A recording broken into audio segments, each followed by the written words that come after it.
Hi everyone, I know you are watching this content to accompany your sleep.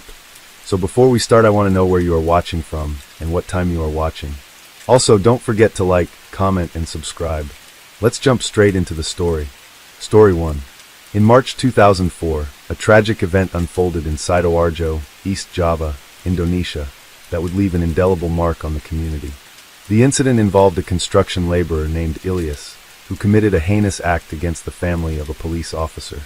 This case not only shocked the local residents, but also highlighted the vulnerabilities within domestic security. Ilyas had been employed as a construction worker at the residence of Daniel, a police officer stationed in Sidoarjo. Over time, Ilyas became familiar with the household's routines and the family members. On a fateful day in March 2004, Ilyas discovered a sickle, locally known as a celluret, within Daniel's home. Seizing the opportunity, he armed himself with the weapon and proceeded to carry out a brutal attack. His first victim was Christina, Daniel's 15-year-old daughter. Ilyas entered her room and, without hesitation, assaulted her with the sickle, leading to her untimely death. The brutality of the act was evident from the severe injuries inflicted upon the young girl. The motive behind this gruesome act remains a subject of speculation, with some suggesting personal grievances or possible psychological disturbances. The news of this atrocity spread rapidly, sending shockwaves through the Sidoarjo community. Residents grappled with the horror of such a violent act occurring within the perceived safety of one's home. The incident underscored the unpredictable nature of human behavior and the potential dangers lurking even in familiar environments.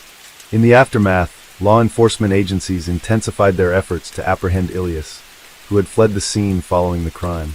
The case prompted discussions about the importance of thorough background checks for domestic workers and the need for heightened security measures within households.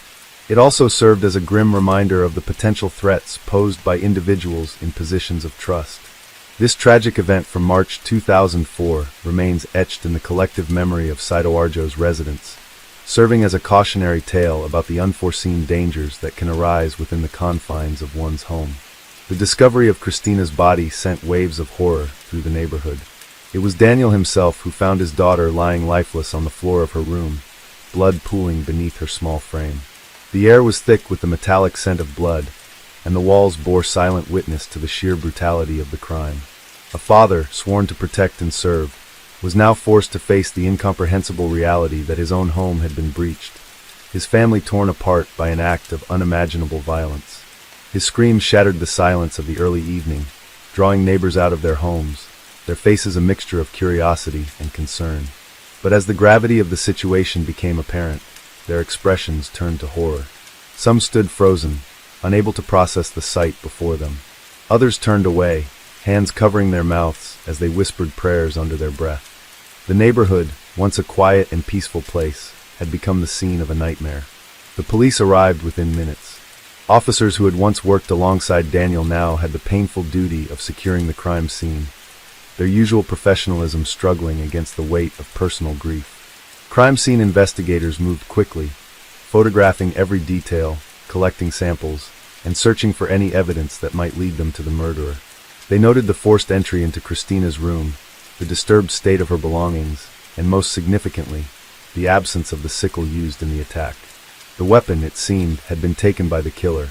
Daniel, despite his years of service and experience with violent crimes, was unable to contain his grief. He collapsed onto the front steps of his home, his head in his hands, shaking with sobs.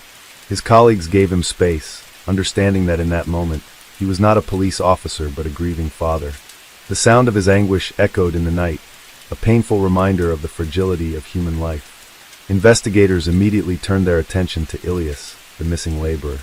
A man of few words, Ilyas had always been regarded as quiet and reserved. He had never caused trouble, nor had he shown any signs of violence. Yet now, he was the prime suspect in a gruesome murder. His disappearance only deepened suspicions.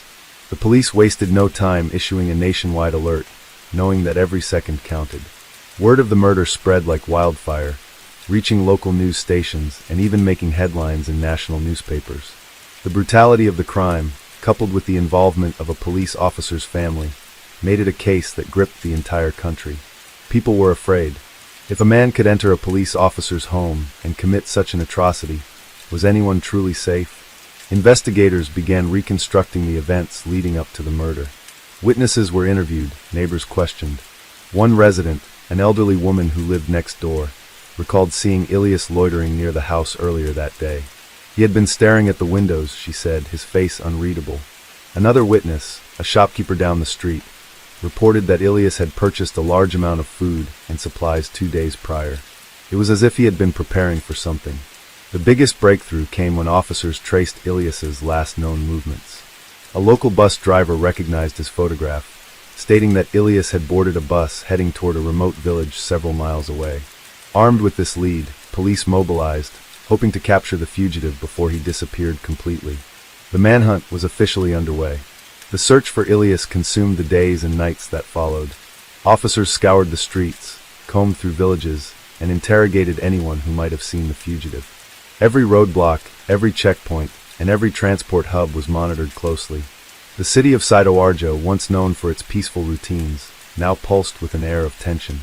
No one could sleep soundly knowing that a murderer was on the loose, and for Daniel, the days dragged on like an eternity. His daughter's funeral had passed in a haze of grief, and now, the only thing keeping him from complete despair was the pursuit of justice. A week after the murder, a crucial tip came in. A fisherman in a small village along the Brantas River reported seeing a disheveled man matching Ilias's description, hiding near the riverbank at night. The police, not willing to take any chances, descended on the area in force.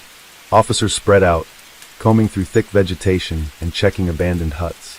The chase had led them far from the crime scene, but their determination had not wavered. Late in the evening, a breakthrough came. A patrol officer noticed movement near a cluster of banana trees. He signaled to his team, and within seconds, floodlights illuminated the area. There, crouched in the dirt, was Ilias. His clothes were torn, his face sunken from days without proper food. His hands trembled as he realized he had been found. "Don't move," one officer shouted, gun raised. But Ilias did move. He bolted, his feet kicking up dirt as he sprinted toward the river, desperation fueling his every step. Officers gave chase, shouting for him to stop. He reached the edge of the water, the current swift and unrelenting. For a brief moment, he hesitated. Then, in a final act of defiance, or perhaps surrender, he plunged into the river. The officers reacted immediately. Some ran along the bank, trying to track him, while others called for backup. But the river was dark, its waters deep and unkind. Ilias struggled against the current, his arms flailing. Then, just as quickly as he had jumped in, he was gone. The officers watched as the river swallowed him whole. For hours they searched. Boats were dispatched, and divers braved the murky depths, but there was no sign of Ilias. It was as if the water had erased him from existence. Officially, he was declared missing, presumed drowned. But without a body, there was no closure. Daniel received the news with mixed emotions. His daughter's murderer had likely met his end, but there was no satisfaction in it. There was no justice, no answers to the questions that haunted him. What had driven Ilias to commit such a brutal act? Was it planned, or had it been a moment of uncontrollable rage? Daniel would never know. Weeks passed, then months. The case remained open, though with each passing day, the likelihood of finding Ilias, alive or dead, grew smaller. The community slowly returned to normal, though the fear lingered beneath the surface. Parents kept a closer watch on their children, doors were locked earlier, and trust in strangers became a thing of the past. Then in late 2004, a body was found. A fisherman discovered human remains tangled in the roots of a tree along the riverbank, miles downstream from where Ilias had jumped. The remains were unrecognizable, but a forensic examination confirmed the identity. Ilias was dead. For Daniel, the confirmation brought a sense of finality, though not peace. His daughter was still gone, and nothing could bring her back. The case that had begun with blood and horror had ended in the cold, indifferent embrace of the river. Life moved on, as it always did, but for those who had lived through the events of March 2004, the scars remained. Some wounds never truly heal. Story 2. In March 2004, Japan's criminal justice system faced significant scrutiny due to a high-profile case involving a Japanese researcher, Dr. Takashi Okamoto. Indicted in the United States on charges of industrial espionage, Dr. Okamoto's legal battle highlighted the complexities of international law and the challenges inherent in extradition proceedings. Dr. Okamoto, a respected medical researcher specializing in Alzheimer's disease, had previously worked at a research facility in Cleveland, Ohio. In May 2001, U.S. authorities indicted him, alleging that he had stolen valuable genetic materials from the laboratory. The indictment accused him of misappropriating proprietary research, a serious offense under U.S. law. The situation escalated when, nearly 2 years after the indictment, the United States formally requested Dr. Okamoto's extradition. In response, Japanese authorities detained him on February 2, 2004, as the Tokyo High Court began deliberations on the extradition request. This marked a pivotal moment, as it was the first time Japan had faced such a request from the U.S. since their bilateral extradition treaty came into effect in 1980. Throughout the proceedings, Dr. Okamoto maintained his innocence. He asserted that the materials in question were his property and lacked proprietary value, thereby negating any criminal intent. His defense emphasized that his actions did not constitute a crime under Japanese law, which does not have specific statutes addressing industrial espionage. On March 29, 2004, the Tokyo High Court delivered its verdict, denying the U.S. extradition request and ordering Dr. Okamoto's release from detention. The court concluded that his actions did not align with theft or destruction of property offenses, as defined under Japanese law. This decision underscored the legal principle that for extradition to be granted, the alleged offense must be recognized as a crime in both the requesting and requested countries, a concept known as dual criminality. The court's ruling had significant implications. It highlighted the differences between Japanese and U.S. legal frameworks, particularly concerning intellectual property and industrial espionage. Moreover, it underscored Japan's cautious approach to extraditing its citizens, especially when the alleged offenses are not clearly defined as crimes within its own legal system. This case marked the first instance in which Japan rejected a U.S. extradition request since the 1980 treaty's implementation. Historically, Japan had extradited 31 individuals to the United States under this treaty, including 8 Japanese nationals. The government's policy has been to extradite its citizens only if the alleged acts are illegal under Japanese law. The Dr. Okamoto case sparked discussions about the need for Japan to re-evaluate its legal provisions concerning industrial espionage. It also highlighted the challenges that arise in international collaborations, where differing legal standards can lead to complex legal disputes. As globalization continues to advance, such cases underscore the importance of harmonizing legal frameworks to address transnational crimes effectively. In the aftermath, Dr. Okamoto expressed relief at the court's decision, reiterating his stance that he had not violated any laws. The case served as a landmark in Japan's legal history, illustrating the intricate balance between upholding national legal principles and fulfilling international obligations. The aftermath of the Tokyo High Court's decision on March 29, 2004, sparked a wave of reactions from both Japan and the United States. The ruling was not merely a legal outcome. It was a statement on the complexities of international law and the limitations of bilateral agreements. The U.S. Justice Department expressed deep disappointment, arguing that the refusal to extradite Dr. Takashi Okamoto set a troubling precedent for future cases of industrial espionage involving multinational research collaborations. Officials in Washington feared that this decision might encourage further theft of intellectual property, particularly in fields where cutting-edge research had significant commercial and medical implications. In Japan, however, the ruling was viewed differently. Legal scholars pointed out that Japan's decision was consistent with its long-standing approach to extradition, which requires dual criminality for an extradition request to be honored. Since Japan had no specific laws categorizing industrial espionage as a crime, there was no legal basis for Dr. Okamoto's extradition. Many legal analysts argued that if Japan had agreed to the U.S. request, it would have set a dangerous precedent for allowing foreign legal standards to override domestic laws. Dr. Okamoto, upon his release, immediately addressed the media. He maintained his innocence, reiterating that the materials he had taken were his own research findings and not proprietary to the American laboratory where he had previously worked. He insisted that his intention was never to profit from stolen data, but rather to continue his scientific work in Japan. His supporters, including former colleagues and some members of Japan's scientific community, echoed his defense, stating that his contributions to Alzheimer's research were legitimate and that his prosecution had more to do with competitive pressures in the pharmaceutical industry than actual criminal wrongdoing. Despite his release, Dr. Okamoto's professional reputation had suffered irreparable damage. Many research institutions hesitated to associate with him, fearing controversy. While he had previously held a promising career in neurobiology, his arrest and legal battle had tainted his standing in the international scientific community. Although some universities in Japan expressed willingness to let him continue his research, none openly offered him a permanent position. Beyond the personal ramifications for Dr. Okamoto, the case forced Japan's legal and political institutions to re-examine their stance on international industrial espionage. Government officials debated whether existing laws provided adequate protection for proprietary research, and whether reforms were needed to address the growing concerns about intellectual property theft. Several members of Japan's National Diet called for discussions on updating the country's legal framework to prevent similar legal conflicts in the future. Meanwhile, in the United States, pressure mounted to revisit the extradition treaty with Japan. Some policymakers called for revisions that would allow greater flexibility in cases involving intellectual property and economic crimes. However, others cautioned that pushing for changes might strain U.S.-Japan relations, which were crucial in areas such as trade, defense, and technological cooperation.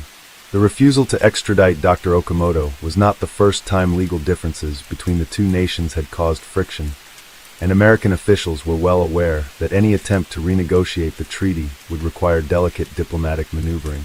Public reaction in Japan was mixed. While some citizens believed Dr. Okamoto had been unfairly targeted and victimized by an aggressive foreign legal system, others felt that his case exposed weaknesses in Japan's handling of intellectual property disputes. Corporate leaders, in particular, raised concerns that Japan's lack of stringent industrial espionage laws could make it a haven for individuals looking to exploit legal loopholes. In a world where research and development played a critical role in economic power, ensuring the protection of proprietary data became a growing concern for Japanese companies and universities. As the legal dust settled, the implications of the case continued to ripple across both nations. The U.S. government was left grappling with how to handle future cases involving American research institutions and foreign scientists. Japan, on the other hand, had to consider whether its legal framework was sufficient to address the increasing complexities of international intellectual property conflicts. Though the case was officially closed, it remained a subject of debate in legal, political, and scientific circles for years to come. As months passed, the case of Dr. Takashi Okamoto continued to fuel discussions on both sides of the Pacific. While the Tokyo High Court had made its ruling clear, the controversy surrounding industrial espionage, intellectual property laws, and the broader implications of scientific research theft had only intensified. For Japan, the case raised an uncomfortable question. Was the country too lenient when it came to protecting sensitive research? For the United States, it was a frustrating reminder that even strong international alliances did not always result in legal cooperation. In Japan, the business and academic communities were divided. Some corporate leaders feared that the court's decision could embolden researchers to take proprietary data without fear of consequences. They worried that Japan's legal system might be seen as a safe haven for individuals looking to exploit loopholes in industrial espionage laws. In an age where scientific advancements were increasingly driving national economies, ensuring the protection of research and development was of paramount importance. On the other hand, many academics, particularly in public research institutions, argued that the U.S. had overstepped its bounds in attempting to criminalize Dr. Okamoto's actions. Some professors and researchers saw the case as an example of a powerful foreign government using its legal system to police scientific activities beyond its borders. They felt that the pressure to extradite Okamoto had been motivated less by justice and more by the pharmaceutical industry's desire to control the global market for Alzheimer's research. Meanwhile, Dr. Okamoto himself remained in a difficult position. Although he had escaped extradition and imprisonment in the U.S., he was far from exonerated in the court of public opinion. Many universities in Japan hesitated to associate with him, fearing that any affiliation might bring international scrutiny. Research institutions, especially those with partnerships abroad, were wary of hiring a scientist whose name had become synonymous with legal controversy. Despite his insistence on his innocence, the shadow of suspicion followed him wherever he went. Desperate to continue his work, Okamoto attempted to rebuild his career through independent research. He sought grants from private institutions and collaborated with smaller universities that were less concerned about public relations. However, the damage had been done. The stigma attached to his name made it nearly impossible for him to regain his former standing in the scientific community. Where once he had been a respected researcher with promising breakthroughs, he was now viewed as a cautionary tale. A man whose career had been derailed by a legal battle that blurred the lines between ethics, law, and international diplomacy. In the United States, the failure to extradite Okamoto led to calls for a re-evaluation of intellectual property laws and extradition agreements. Some U.S. lawmakers pushed for stricter regulations governing foreign researchers working in American labs, arguing that greater oversight was needed to prevent similar incidents in the future. Others proposed revising the extradition treaty with Japan to close the loophole that had allowed Okamoto to avoid prosecution. However, renegotiating such a treaty was not a simple task. Japan was unlikely to agree to any revisions that compromised its sovereignty or forced it to adopt American legal definitions of industrial espionage. Despite the legal and political turmoil, the scientific community continued its research, with or without Okamoto. The Alzheimer's studies he had been involved in moved forward, with other researchers picking up where he had left off. If there had been any hope that his discoveries would be remembered for their contributions to medicine, they were now overshadowed by the controversy surrounding his legal battle. By the end of 2004, the case had largely faded from the headlines, but its impact lingered. The Okamoto affair had exposed critical gaps in international legal cooperation, highlighting the challenges of prosecuting intellectual property crimes across borders. It had also forced Japan to confront its outdated industrial espionage laws, though whether meaningful reforms would be made remained uncertain. For Okamoto, life after the trial was a quiet one. He withdrew from public view, focusing on what little research he could conduct on his own. Some say he moved to a small town in northern Japan, where he lived in relative obscurity, far removed from the world of cutting-edge science that had once defined his life. But even in his absence, the questions his case had raised remained unanswered. In an era of rapid scientific advancements, who truly owned knowledge? Where did the line between research collaboration and intellectual property theft lie? And perhaps most importantly, what price should a person pay for pushing those boundaries? These were the questions left behind by the events of March 2004. Questions that neither Japan nor the United States could easily resolve. Story 3. In March 2004, a tragic event unfolded in Seminole County, Oklahoma, that would leave a lasting impact on the community. In the early hours of March 2nd, David Bryan Magnan, accompanied by 2 other men, arrived at the home of James Howard, a member of the Seminole Nation. The residence had been the site of a birthday celebration the previous evening, and as the festivities died down, the household settled into sleep, unaware of the impending danger. Magnan, armed with a pistol, confronted an individual outside the house, leading to a physical altercation during which he shot the person in the abdomen. This violent encounter was only the beginning of a horrific sequence of events. Magnan then entered the home, where he found James Howard asleep. Without hesitation, he shot Howard multiple times in the chest, ending his life instantly. The violence did not stop there. Magnan proceeded to a bedroom where Karen Wolfe and Lucilla McGirt, also members of the Seminole Nation, were sleeping. He shot Wolfe in the head, killing her instantly. McGirt was shot in the shoulder and head. Despite her grievous injuries, she survived long enough to identify Magnan as the shooter before succumbing to her wounds 2 weeks later. Following the shootings, Magnan and his accomplices fled the scene, attempting to conceal their involvement by hiding the murder weapon. However, law enforcement agencies, including the Oklahoma State Bureau of Investigation, the Seminole County Sheriff's Office, the Seminole Nation Lighthorse Police, and the FBI, collaborated in a thorough investigation. Their efforts led to the recovery of the hidden firearm and the eventual apprehension of Magnan. The community was left in shock and mourning. The brutal nature of the crimes, coupled with the loss of 3 respected members of the Seminole Nation, cast a pall over the area. Vigils were held, and support poured in for the families of the victims. The senselessness of the violence left many grappling for answers, as the tight-knit community struggled to come to terms with the tragedy. As the legal proceedings began, the case drew significant attention, not only due to the heinousness of the crimes, but also because it highlighted issues related to violence in Native American communities and the jurisdictional complexities that often arise in such cases.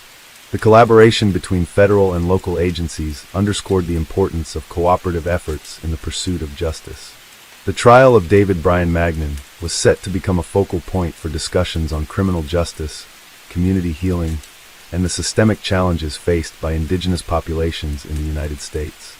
As the community braced for the legal battles ahead, the memory of James Howard, Karen Wolfe, and Lucilla McGirt remained at the forefront, serving as a poignant reminder of the lives lost and the enduring impact of that fateful night in March 2004. As the investigation into the brutal murders of James Howard, Karen Wolfe, and Lucilla McGirt unfolded, law enforcement agencies worked tirelessly to build a case against David Bryan Magnin. The small community of Seminole County was still in shock, struggling to comprehend the senseless violence that had shattered families and left an indelible scar on the region. While authorities moved swiftly to gather evidence, the victims' loved ones mourned in silence, grappling with the weight of their grief. The crime scene itself was a harrowing testament to the brutality of the attack. Blood stained the walls and floors, bullet casings lay scattered throughout the house, and the eerie silence of a home once filled with life now felt suffocating. Investigators meticulously documented every detail, knowing that even the smallest piece of evidence could be crucial in securing a conviction. Witness statements, forensic analysis, and ballistics reports all pointed to one undeniable conclusion.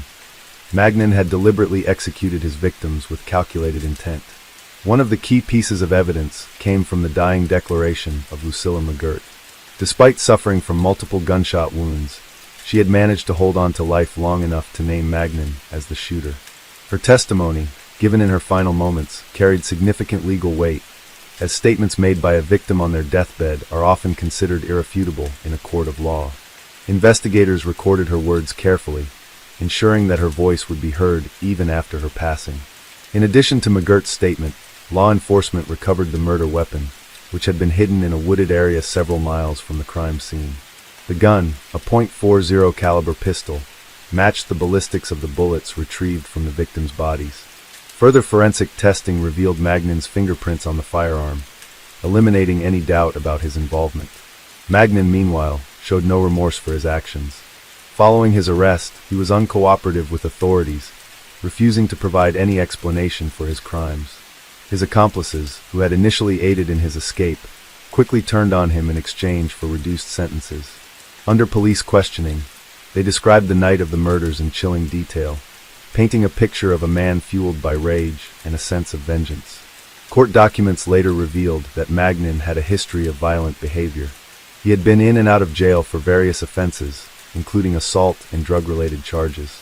Some believed that his actions on the night of March 2, 2004, were the culmination of years of unchecked aggression, while others speculated that the attack had been motivated by personal vendettas. Rumors swirled that Magnin had a long-standing dispute with one of the victims, though no definitive motive was ever established.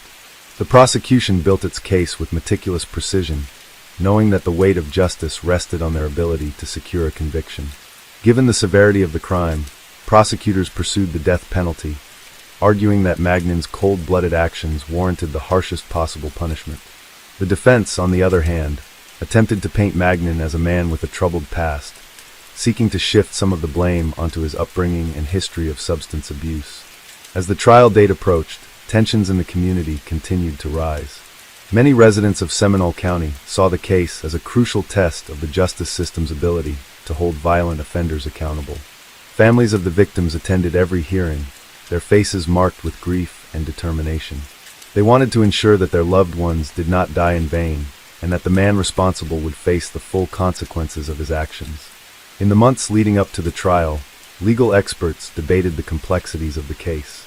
Some pointed out that the involvement of Native American victims added a layer of jurisdictional challenges, as crimes involving indigenous individuals often fell under both state and federal law. However, given the severity of the offense, there was little doubt that Magnin would be prosecuted to the fullest extent possible. Despite the overwhelming evidence against him, Magnin remained defiant. He showed no emotion during court proceedings, refusing to acknowledge the pain he had caused. His lack of remorse only fueled the anger of the victims' families, who saw his indifference as further proof of his guilt. As the trial loomed closer, the community braced itself for the final chapter in a case that had already left an unforgettable mark on their lives. The weight of justice was heavy, and for the families of James Howard, Karen Wolfe, and Lucilla McGirt, closure could only come in one form: a guilty verdict. The trial of David Brian Magnan began in late 2004, drawing the attention of legal experts, journalists, and community members alike. For months, the case had been a source of grief and unrest in Seminole County, but now, the time had come for justice to be served.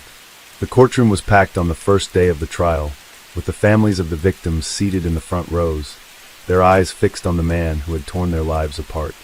The prosecution wasted no time in laying out their case. They presented overwhelming evidence: ballistics reports, forensic findings, witness testimonies, and most damning of all, the dying declaration of Lucilla McGirt. Her final words, spoken in the presence of law enforcement, carried the weight of undeniable truth. "It was Magnan," she had whispered before succumbing to her injuries, and that statement alone was a powerful blow to the defense. In addition, the prosecution played audio recordings from police interrogations of Magnan's accomplices, who described in chilling detail how the murders unfolded. They recounted how Magnan had fired mercilessly into the home, how he had stood over his victims with no hesitation, and how he had later discarded the weapon in an attempt to cover his tracks. Their willingness to testify against him came in exchange for lighter sentences, but their statements were corroborated by the physical evidence, leaving little room for doubt. The defense struggled to present an alternative narrative. They argued that Magnan had been intoxicated on the night of the murders, suggesting that he had not been fully in control of his actions. They also attempted to claim that he had been provoked, though they failed to provide substantial evidence to support this assertion. At one point, they even tried to cast doubt on the credibility of McGirt's dying declaration, but the judge quickly dismissed these arguments, ruling that her statement was legally admissible and highly compelling. As the weeks passed, witness after witness took the stand, each testimony painting a grim picture of the events that transpired on March 2, 2004. Family members of the victims shared heartbreaking accounts of the impact these murders had on their lives. James Howard's mother described how her son had been the pillar of their family, a man known for his kindness and generosity. Karen Wolfe's sister spoke through tears about how Karen had been a devoted mother, leaving behind children who would never see her again. By the time the prosecution rested its case, the weight of the evidence was staggering. The jury, comprised of individuals from both native and non-native backgrounds, listened intently, their expressions betraying the emotional toll of hearing such horrific details. When it was time for the defense to present its case, it was clear they had little to offer in Magnan's favor. He refused to take the stand, likely upon the advice of his attorneys, who knew that any testimony from him could further incriminate him. His past criminal record, while not directly admissible as evidence, was well known within the community. Many saw him as a violent man who had finally gone too far, and the defense's weak arguments did little to sway public opinion. After closing arguments, the jury deliberated for less than 3 hours before returning with their verdict. The courtroom fell silent as the judge read the decision, guilty on all counts. The families of the victims held on to one another, some weeping, others nodding in solemn relief. Justice, at least in the legal sense, had been served. When it came time for sentencing, the prosecution pushed for the death penalty, arguing that the sheer brutality of the crime warranted the harshest punishment available under the law. The defense, in a final effort to save Magnan's life, pleaded for life in prison without parole. Ultimately, the judge handed down the death sentence, stating that the premeditated nature of the murders and Magnan's utter lack of remorse left no room for leniency. For the families of James Howard, Karen Wolfe, and Lucilla McGirt, the verdict brought a measure of closure, but the pain of their loss would never fully heal. They had fought tirelessly to see justice carried out, attending every court hearing, reliving the trauma of that night over and over again. Now they could finally begin the long and difficult process of moving forward. The case of David Brian Magnan became a landmark moment in Oklahoma's legal history, shedding light on the ongoing issues of violence in Native American communities and the jurisdictional complexities that often arise in such cases.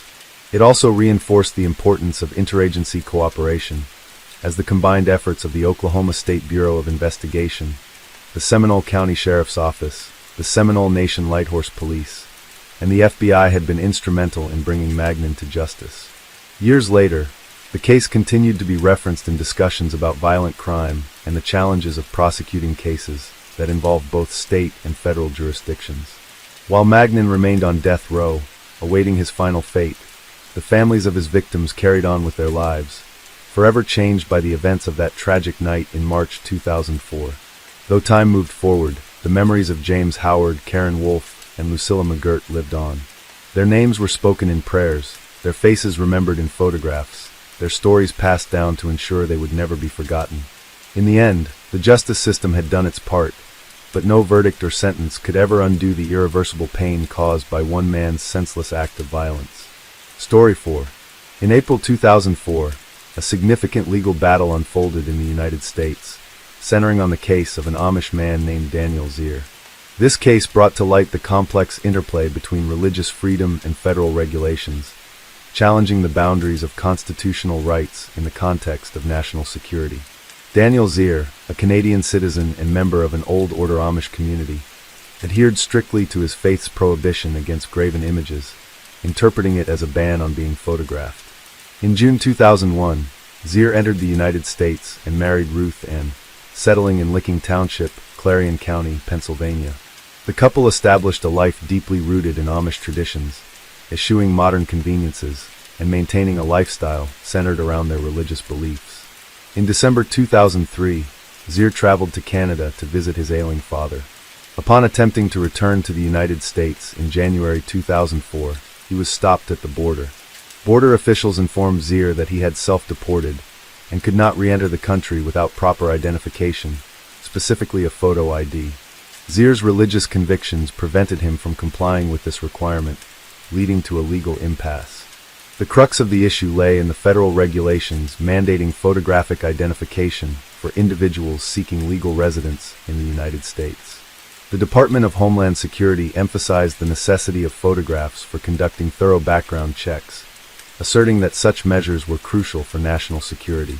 Zier, however, proposed an alternative. He was willing to be fingerprinted, arguing that fingerprints provided a reliable means of identification without violating his religious beliefs. Federal prosecutors rejected Zier's proposal, maintaining that a photograph was indispensable for identity verification processes.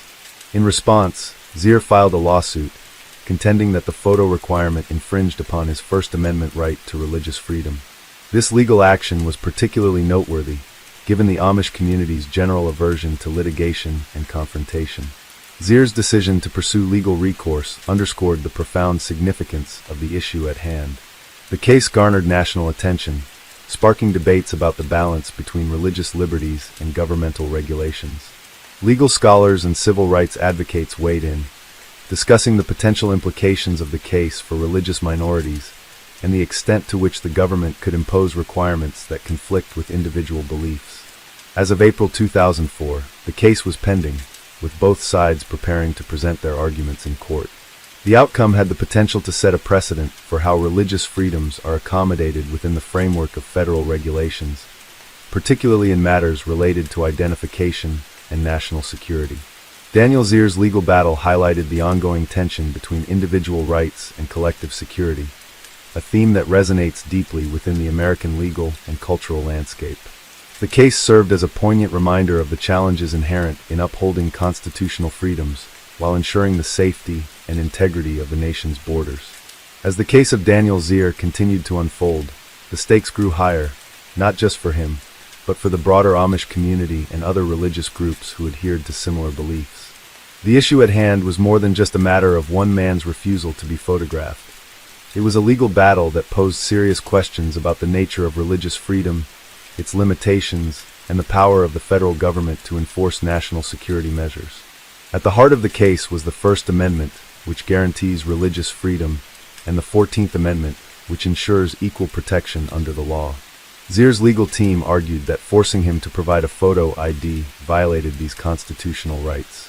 They contended that the government's insistence on a photograph infringed upon Zier's deeply held religious beliefs, which forbade the use of images for religious and cultural reasons. For Zier and his community, having their picture taken was seen as an act of vanity, which contradicted their core belief in humility and modesty. This belief wasn't just personal, it was a religious tenet passed down through generations. Federal authorities, on the other hand, took a firm stance on the issue, citing national security concerns and the need for all citizens and residents to adhere to standardized identification procedures. In a post-9/11 world, the U.S. government was especially vigilant about controlling immigration and ensuring that every individual entering or residing in the country was properly identified.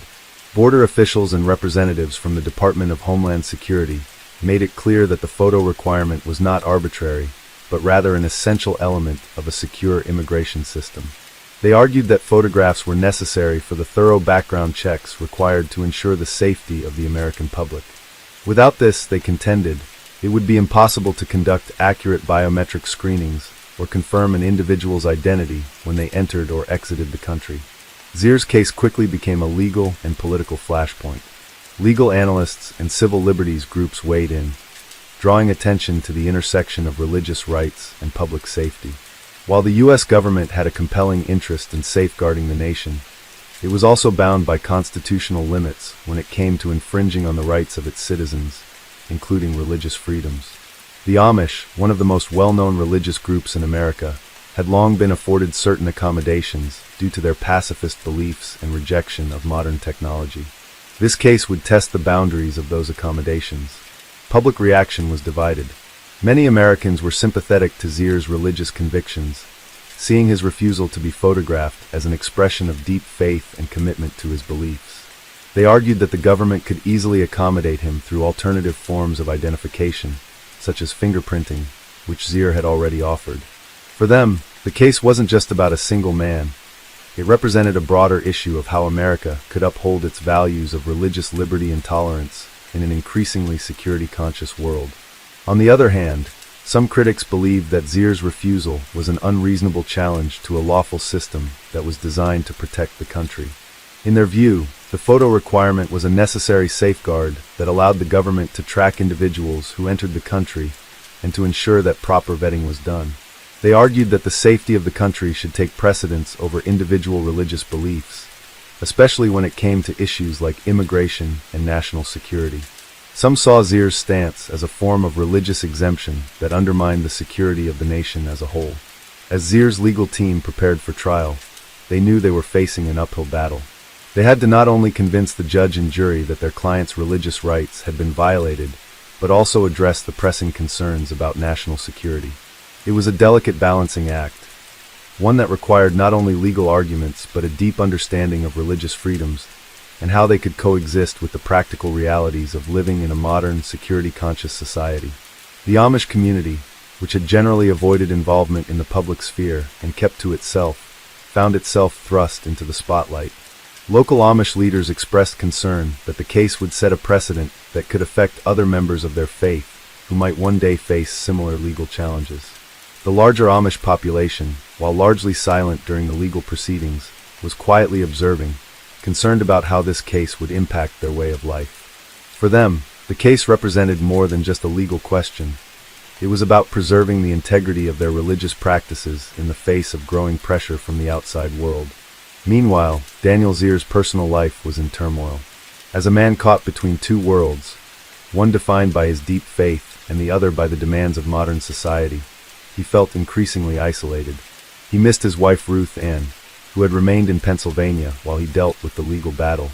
His children, too young to fully understand the complexities of the case, had been forced to grow up in the shadow of the ongoing controversy.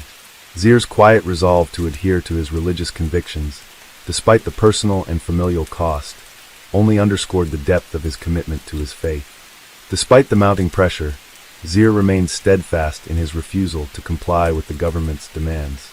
He understood that his stance might not only affect his own life, but could also set a precedent for how future religious disputes were handled in the U.S. As the case moved closer to trial, it became clear that its outcome would shape the future of religious freedoms and the government's role in regulating them. Would the government's interest in security outweigh the individual's right to practice their faith? Or would religious freedoms be upheld, even when they clashed with national security requirements? The coming weeks promised to be pivotal in determining the future of religious accommodations in the United States, with Daniel Zier at the center of the debate. The outcome of his case had the potential to influence legal decisions for years to come, setting a precedent for how the courts balanced the fundamental right to religious liberty with the growing need for national security. As the case progressed, the legal arguments grew increasingly complex. The courtroom became a battleground for competing interests. On one side, the U.S. government's imperative to ensure national security through comprehensive identification systems, and on the other, Zier's unwavering commitment to his religious beliefs and his interpretation of the First Amendment. Daniel Zier's legal team continued to focus on presenting a strong case for religious accommodation. They argued that the Amish community had a long history of receiving certain exemptions from societal norms, including exemptions from military service, voting, and other activities that conflicted with their religious teachings. This history of accommodation, they contended, should extend to the issue of identification, particularly when the government already had other means of verifying an individual's identity. They argued that fingerprinting, a method Zier was more than willing to undergo, could serve as an equally effective, if not more accurate, means of identification. The prosecution, on the other hand, insisted that the photo requirement was an essential part of the government's efforts to maintain security. In a post-9/11 world, they argued, the need for secure and standardized identification was paramount. The government's position was that the ability to photograph and track individuals who entered and exited the country was vital to keeping Americans safe. The government's interest in protecting its citizens, they argued, far outweighed the individual's claim to religious exemption in this particular case. They pointed out that Zier's refusal to provide a photograph was not just a minor issue. It was a deliberate challenge to a system designed to protect the nation. In their eyes, the photo requirement wasn't merely an inconvenience. It was an integral part of a broader effort to secure the U.S. border and track potential threats. As the trial continued, public opinion remained divided. Religious organizations and civil rights groups rallied behind Zier, seeing the case as a test of the U.S. government's respect for religious freedoms. They pointed to the historical precedents of religious exemptions in American law, arguing that forcing Zier to comply with the photo requirement would set a dangerous precedent for the erosion of religious liberties. The government, they claimed, was overstepping its bounds by demanding that an individual violate deeply held religious convictions in the name of security. However, those who supported the government's stance felt that the photo requirement was a necessary step in ensuring that the U.S. could continue to function as a secure nation. They feared that granting Zier the religious exemption he requested would set a troubling precedent, potentially opening the door for other individuals to claim exemptions from legal requirements on the basis of personal or religious beliefs. While they recognized Zier's sincerity, they felt that the need for national security should take precedence in this case. Amid this growing tension, the case began to attract more national attention.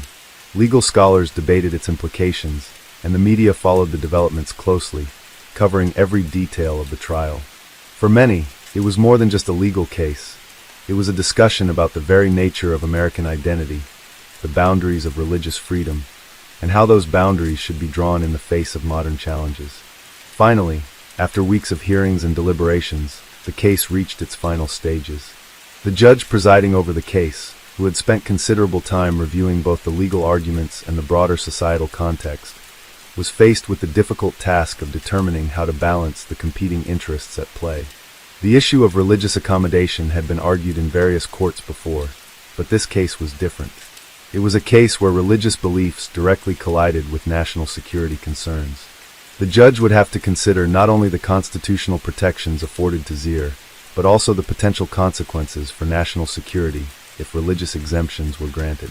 In the final moments of the trial, both sides presented their closing arguments. Zier's attorney emphasized the long-standing history of religious exemptions in the U.S. and argued that no one should be forced to choose between their faith and their country. They reiterated that Zier was willing to comply with the government's identification procedures through fingerprinting, a method that could easily verify his identity without violating his religious beliefs. The government's attorney, meanwhile, reiterated the importance of the photo ID requirement. They argued that the world had changed since 9/11, and the need for heightened security had never been greater. While they expressed respect for Zier's religious beliefs, they contended that allowing him to bypass the photo requirement would undermine the nation's security measures. The government's case was built on the assertion that the greater good of the country must prevail over individual exemptions. The judge, who had been meticulously weighing the arguments, ultimately ruled in favor of the government. While acknowledging Zier's deeply held religious beliefs, the judge determined that the federal government's interest in national security and immigration control was paramount. The decision was controversial, and it sparked heated debates across the country. In his ruling, the judge emphasized the need for the government to ensure security at all costs, especially in an age where terrorism and illegal immigration were significant concerns. He argued that the photo ID requirement was a minimal burden to place on individuals, especially considering the safety it provided to the nation. The ruling left many disappointed, especially within the Amish community, who had hoped for a more accommodating decision. Zier, while disheartened, accepted the decision with a heavy heart. For him, it was not just a legal defeat, it was a blow to his ability to fully live out his faith in the modern world. But the ruling also brought a sense of finality, and while it did not resolve the broader issues of religious accommodation and national security, it set a legal precedent for how similar cases would be handled in the future. The case of Daniel Zier highlighted the delicate balance between individual freedoms and the collective security of the nation. It was a reminder that, in a world where threats were becoming more complex and pervasive, the courts would be called upon to make difficult decisions that weighed the interests of individuals against the needs of society as a whole. Though Zier's case did not result in a legal victory, it left a lasting impact on how the law would approach religious freedoms in the face of national security concerns, shaping the future of similar cases for years to come. Story 5. In April 2004, Australia was confronted with a case that would challenge its legal system and ignite discussions on the rights of transgender individuals. The case, known as Alex, involved a 13-year-old adolescent named Alex, who sought hormonal treatment to affirm his male gender identity. Alex, a ward of the state of Victoria, had been diagnosed with gender identity disorder, a condition where an individual's gender identity differs from the sex assigned at birth. The central issue was whether the Family Court of Australia, or the Victorian State Government Department, responsible for Alex's care, should authorize medical treatment involving hormonal therapies to assist Alex in developing secondary sexual characteristics aligned with his affirmed maleness. The case highlighted the complexities of medical ethics, legal authority, and the rights of minors in making decisions about their health care. It underscored the necessity for a nuanced approach to medical treatment for transgender adolescents, balancing the need for timely intervention with the protection of vulnerable individuals. The decision in Alex set a significant precedent in Australian law, affirming the rights of transgender minors to access medical treatments that align with their gender identity. It also prompted broader discussions on the recognition and support of transgender individuals within Australian society.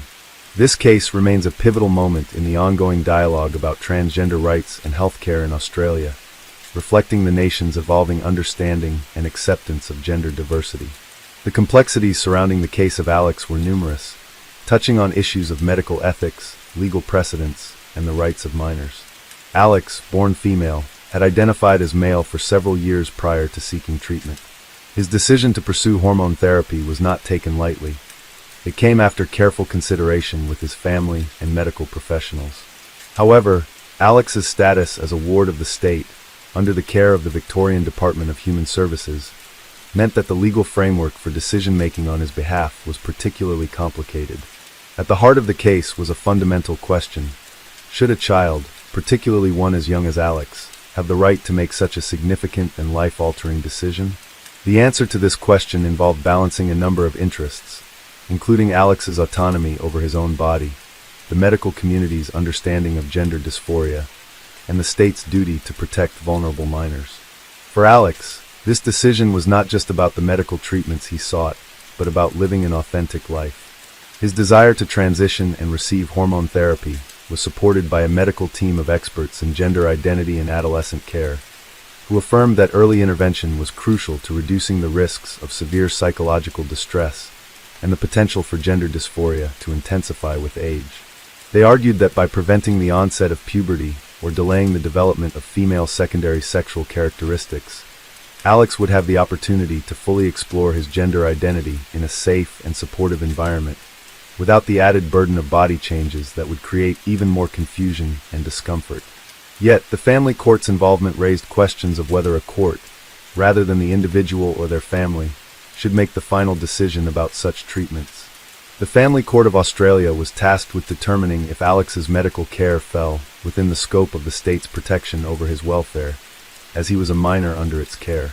The court had to decide if authorizing medical treatment would be in Alex's best interests, and whether the treatment was considered to be in line with the best practices for adolescent healthcare. The opposition in the case came from those who argued that transgender hormone therapy for a minor, especially one as young as Alex, should not be approved without a greater level of scrutiny and a more extensive understanding of the long-term effects of such treatments. Concerns were raised regarding the irreversible nature of certain aspects of hormone therapy and the possibility of regret later in life. These opponents also questioned the ability of a 13-year-old to fully comprehend the consequences of transitioning at such a young age, especially when the medical community itself was still grappling with the complexities of gender transition and its full implications. The state of Victoria's Department of Human Services, as the guardian of Alex's well-being, initially opposed the hormone treatment. They argued that a decision of such magnitude should be delayed until Alex reached a more mature age, better equipped to make decisions regarding his gender identity. This stance reflected broader societal concerns about whether minors should be allowed to make such serious and irreversible decisions about their bodies. Despite these concerns, medical professionals, including gender specialists and pediatric endocrinologists, strongly advocated for early intervention. They highlighted the importance of allowing Alex to undergo puberty in a way that aligned with his gender identity. Delaying such treatment could increase the risk of psychological harm, they argued, as Alex would be forced to live through the physical changes of puberty that conflicted with his inner sense of self. They also noted that if intervention was delayed, it could make the transition more complicated in the future, with potential irreversible damage to Alex's mental and emotional health. The court proceedings were closely followed by the Australian public and the medical community, as the case had broader implications for the treatment of transgender minors in Australia. It prompted many to reflect on the nature of informed consent, especially when it came to adolescence. How much autonomy should a minor have over decisions regarding their body? How much weight should be placed on the medical advice provided by experts in the field? These questions were central not only to Alex's case, but to the future treatment of transgender youth in Australia and around the world. In a landmark ruling, the Family Court of Australia ultimately decided in Alex's favor.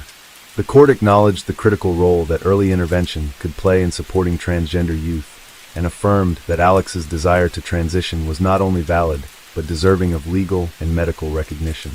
The decision marked a significant shift in how Australian law would approach transgender rights, particularly the rights of transgender minors to access gender-affirming healthcare. In the judgment, the court emphasized the importance of protecting Alex's well-being by allowing him access to hormone therapy. The judge recognized that while the decision was complex and carried significant consequences, it was ultimately in Alex's best interests to begin the process of transitioning with the support of his family and medical professionals. The court also made it clear that its decision was based on a comprehensive understanding of the medical, psychological, and social dimensions of gender dysphoria, and that it had considered the long-term implications of Alex's transition in a careful and thoughtful manner. While the ruling was a victory for Alex and the growing movement for transgender rights in Australia, it was also a contentious one. Critics of the decision, including some in the medical field, voiced concerns about the potential risks of allowing minors to undergo hormone therapy. Others feared that the case could set a precedent for other minors seeking similar treatments, without fully understanding the complexities of such decisions. Nevertheless, the case of Alex highlighted a fundamental shift in how gender identity was viewed within Australian society and the medical community. It raised questions about the intersection of law, medicine, and personal autonomy, and it pushed the boundaries of what was considered acceptable in terms of medical intervention for transgender minors. While the case itself was specific to Alex's circumstances, it had wider implications for how the rights of transgender individuals, especially youth, were understood and upheld in Australia. Ultimately, the Alex case became a landmark moment in the legal and medical landscape, serving as a key reference point for future cases involving transgender minors and gender-affirming care. It also sparked a broader conversation about the importance of providing transgender youth with the tools and support they needed to navigate their gender identity in a society that was only beginning to fully embrace gender diversity. The aftermath of the Alex case had far-reaching effects, both legally and socially, in Australia. The court's ruling set a significant legal precedent for how courts would handle similar cases involving transgender minors in the future. For the first time, the family court had explicitly acknowledged the importance of gender-affirming treatments, such as hormone therapy, and their role in helping transgender youth align their physical characteristics with their gender identity. This was seen as a victory not only for Alex, but for transgender rights more broadly, particularly in the context of the ongoing struggle for recognition and acceptance of transgender individuals in society. The ruling was widely regarded as a necessary step toward fostering a more inclusive and compassionate legal and medical system for transgender individuals. It sent a strong message that gender dysphoria was a legitimate medical condition and that transgender minors, like other individuals, should have the right to access appropriate health care to address their needs. The decision helped to normalize the idea that transgender youth should not have to wait until adulthood to begin their transition, as early intervention was proven to be critical for their mental and emotional well-being. Yet, the case also sparked significant controversy, particularly among those who remained deeply skeptical about the medical and legal implications of transitioning at such a young age. Many of these critics, including some conservative groups and individuals within the medical community, raised concerns about the long-term consequences of hormone therapy. They questioned whether young adolescents were capable of making such life-altering decisions and expressed concerns about potential regret later in life, especially given that the effects of hormone therapy are irreversible. These criticisms centered around the idea that minors may not have the maturity or capacity to fully understand the implications of transitioning. Some argued that gender identity could be fluid, and that adolescents might change their minds as they grew older. This fear of regret led some to advocate for a more cautious approach, one that involved greater waiting periods or more extensive psychological evaluations before any medical interventions were undertaken. For these opponents, the Alex case represented an overreach of both medical and legal authorities in the lives of vulnerable minors. Despite these concerns, many transgender advocacy groups and healthcare professionals pointed out that gender dysphoria could cause significant harm if left unaddressed, often leading to depression, anxiety, and suicidal thoughts. The earlier a transgender individual received treatment to align their physical appearance with their gender identity, the less likely they were to experience these harmful effects. Many argued that the focus should not be on the possibility of regret, but on the immediate well-being of the individual, whose suffering was often exacerbated by the mismatch between their gender identity and the physical changes of puberty. As the public debate continued, the case also brought to light the complexities of informed consent in the context of adolescent healthcare. Medical professionals specializing in transgender care pointed out that adolescents were capable of making informed decisions about their health with proper guidance and support. They emphasized the importance of involving parents, medical professionals, and mental health experts in the decision-making process to ensure that the adolescent's choice was well-informed and aligned with their long-term well-being. In this sense, Alex highlighted the need for a comprehensive, multidisciplinary approach to the care of transgender minors, one that took into account their psychological, emotional, and physical needs. In the years following the case, Australian law and medical practice regarding transgender healthcare continued to evolve. The family court's ruling in Alex was used as a foundation for subsequent cases involving transgender minors, and many medical professionals began to adopt a more open approach to gender-affirming care for adolescents. This marked a shift from the more traditional, conservative stance that had previously dominated discussions about transgender health and rights. One of the lasting legacies of the Alex case was the growing recognition of the importance of transgender youth in Australian society. The case helped to reduce the stigma surrounding transgender identity and created a platform for broader conversations about gender diversity. Schools, workplaces, and healthcare providers began to implement more inclusive policies, recognizing the unique challenges faced by transgender individuals, particularly youth. Support networks for transgender youth also grew, providing them with safe spaces to explore their gender identity and seek the support they needed to thrive. For Alex, the court's ruling was a pivotal moment in his journey, not just as an individual, but as a symbol of the broader fight for transgender rights. His case had sparked a national conversation, one that would ultimately lead to greater understanding and acceptance of transgender individuals in Australia. While the legal victory was significant, it was also the beginning of a broader societal shift that would continue to unfold in the years that followed. In the wake of the ruling, Alex received hormone therapy and began the process of transitioning, with the full support of his family and medical team. His journey was one of resilience and self-discovery, and he became an advocate for transgender rights, speaking out about his experience and the importance of early intervention for transgender youth. His case, while deeply personal, became a catalyst for change, sparking a movement that would continue to advocate for the rights and recognition of transgender individuals across Australia. As Alex grew older, he reflected on the case and its impact on his life. He recognized that the legal battles he had faced were not just about him, but about all transgender youth who sought to live authentically and without fear of discrimination. His experience, as painful and challenging as it was, ultimately contributed to a future in which transgender individuals could access the health care they needed without fear of being stigmatized or denied care. The legacy of Alex thus extended far beyond the courtroom. It helped to shape a more inclusive society, one in which transgender individuals were afforded the same rights, respect, and opportunities as anyone else. It was a case that highlighted the importance of supporting transgender youth, listening to their needs, and affirming their identities, ensuring that they could grow up in a world where their rights were recognized and protected. In this sense, Alex was not just a legal decision, it was a turning point in the ongoing fight for transgender equality, one that would continue to shape Australian society for years to come. It was a reminder that, even in the face of opposition and uncertainty, the rights of transgender individuals, particularly youth, must be safeguarded and their voices must be heard. Story 6. In May 2004, Thailand was rocked by a series of violent incidents in its southern provinces, particularly in Narathiwat, Pattani, and Yala. These events were part of a broader insurgency that had been escalating since early 2004, marked by coordinated attacks on police outposts, military installations, and civilian targets. On April 28, 2004, a significant attack occurred when over 100 militants launched simultaneous assaults on 10 police outposts across the 3 provinces. The attackers, heavily armed and well-coordinated, overwhelmed the police forces, leading to the deaths of several officers and the theft of weapons and ammunition. The audacity and scale of these attacks underscored the growing strength and organization of the insurgent groups operating in the region.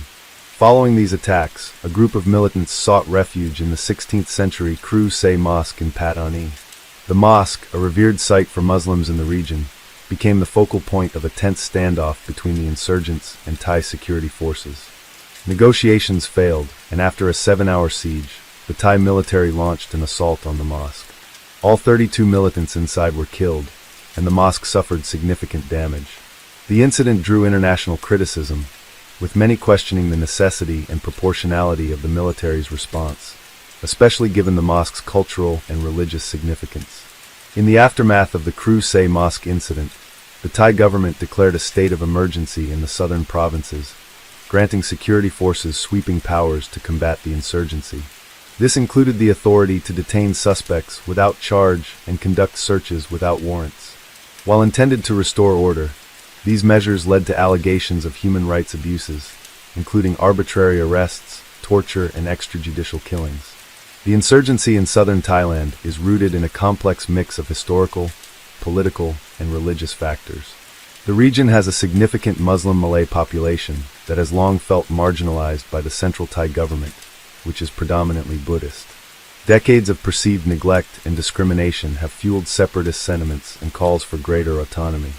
The insurgent groups, often operating under the banner of the Barisan Revolusi Nasional, BRN, have employed guerrilla tactics, including bombings, assassinations, and ambushes, targeting both security forces and civilians. The Thai government's response has been multifaceted, involving military operations, political initiatives, and attempts at dialogue. However, the heavy-handed military approach has often been criticized for exacerbating tensions and alienating the local population. The lack of a comprehensive and inclusive strategy has hindered efforts to achieve lasting peace in the region. The events of April and May 2004 marked a significant escalation in the southern insurgency, leading to increased violence and instability. The Kru Se Mosque incident, in particular, highlighted the challenges of balancing security concerns with respect for cultural and religious sites. The government's subsequent actions, including the imposition of emergency laws and military crackdowns, have been subjects of ongoing debate, with many advocating for a more nuanced approach that addresses the root causes of the insurgency and promotes reconciliation. As the situation in southern Thailand continues to evolve, the lessons learned from the events of May 2004 remain pertinent. The need for a comprehensive strategy that combines security measures with political dialogue, respect for human rights, and efforts to address the underlying grievances of the local population is crucial for achieving a sustainable and peaceful resolution to the conflict. In the wake of the violence in southern Thailand in May 2004, the Thai government found itself in a precarious position. The insurgent attacks had not only undermined the government's authority in the southern provinces, but also highlighted the deeply rooted tensions between the state and the Muslim Malay population. Many in the local community viewed the actions of the military as heavy-handed, and the Crusade Mosque incident, in particular, sparked a wave of anger and frustration.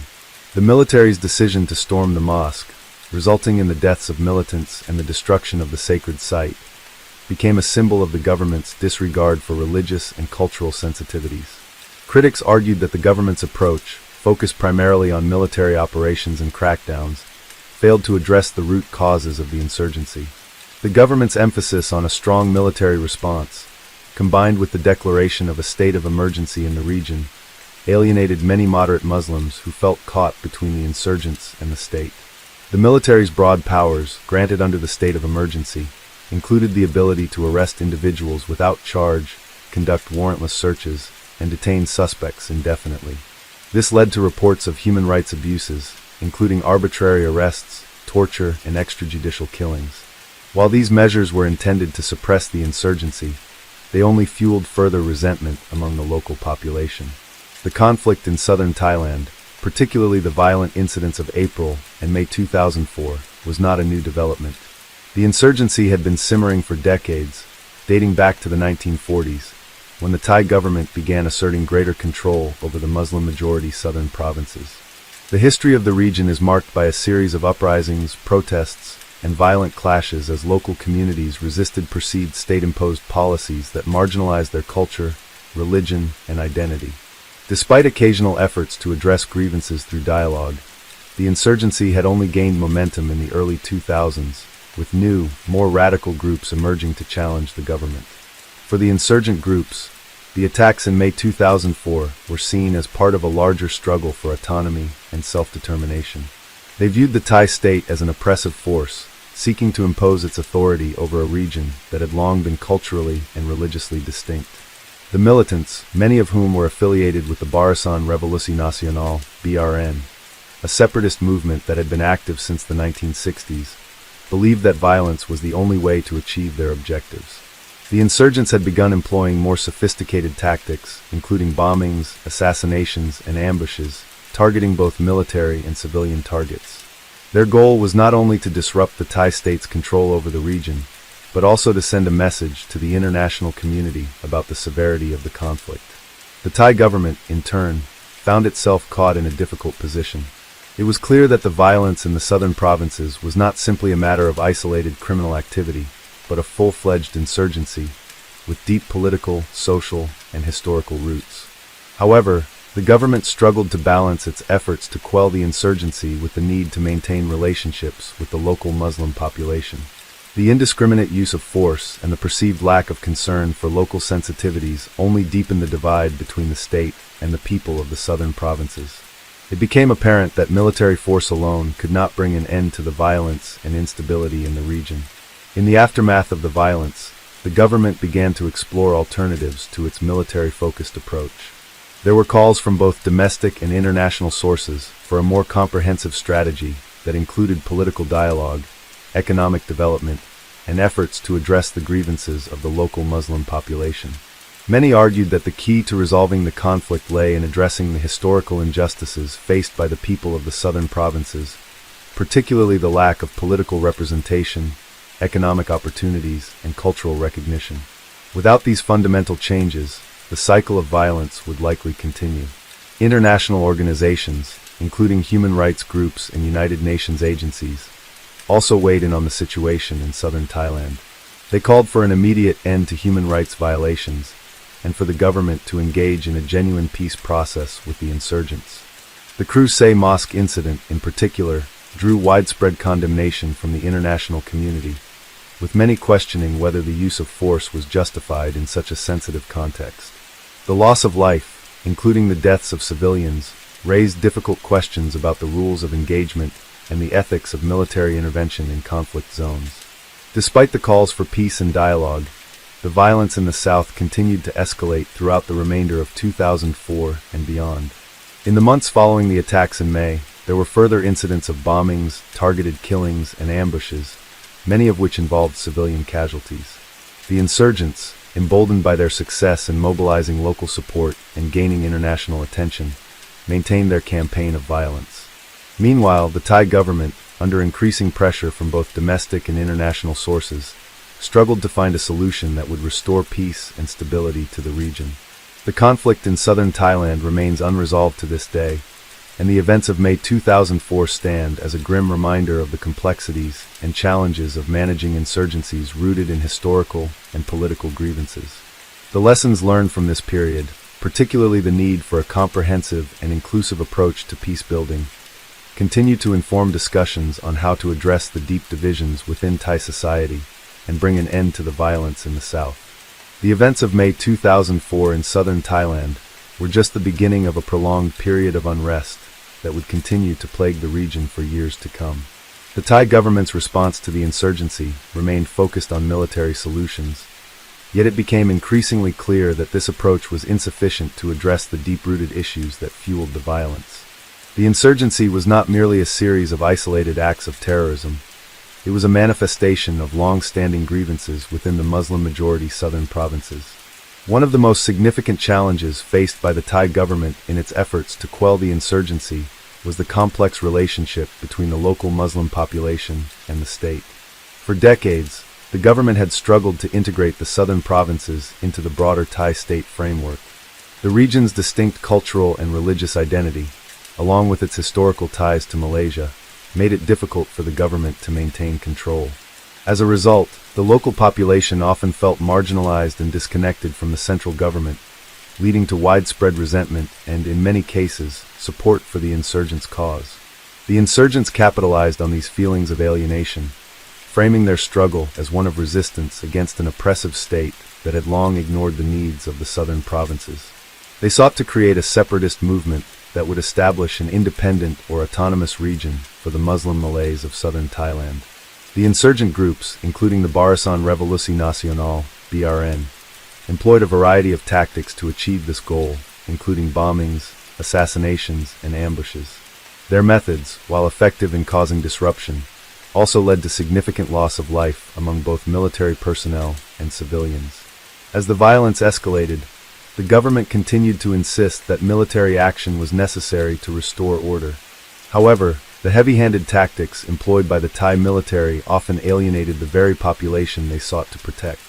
Reports of human rights abuses, including extrajudicial killings, arbitrary detentions, and torture, emerged from the conflict zone. These actions further fueled resentment against the government and pushed many members of the local Muslim community toward supporting the insurgents. It became evident that the conflict was not simply one of terrorism, but also one of political and cultural identity. In the face of growing international condemnation, the Thai government was forced to consider alternative approaches to the conflict. There were calls from human rights organizations, as well as from within Thailand itself, for a shift away from military solutions toward a more diplomatic approach.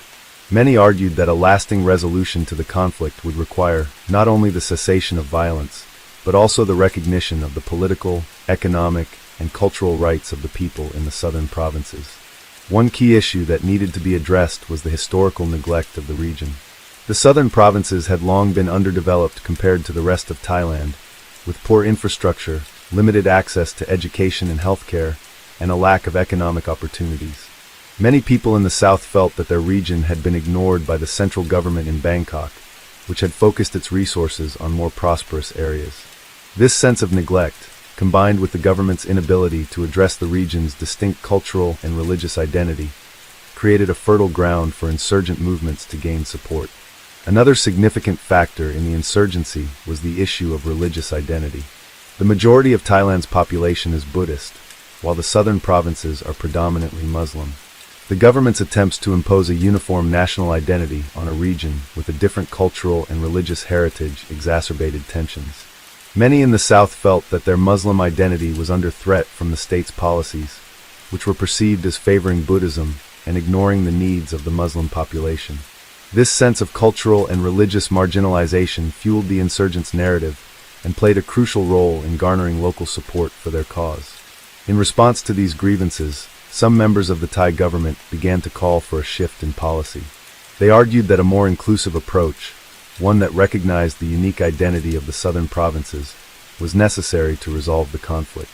This would involve greater political autonomy for the region, the recognition of Islam as a central aspect of local identity, and increased investment in the region's economic development. Furthermore, there was a growing recognition that the insurgency could not be defeated through military means alone, and that a lasting peace would require dialogue and reconciliation between the government and the insurgent groups. However, efforts at peace talks and negotiations proved difficult.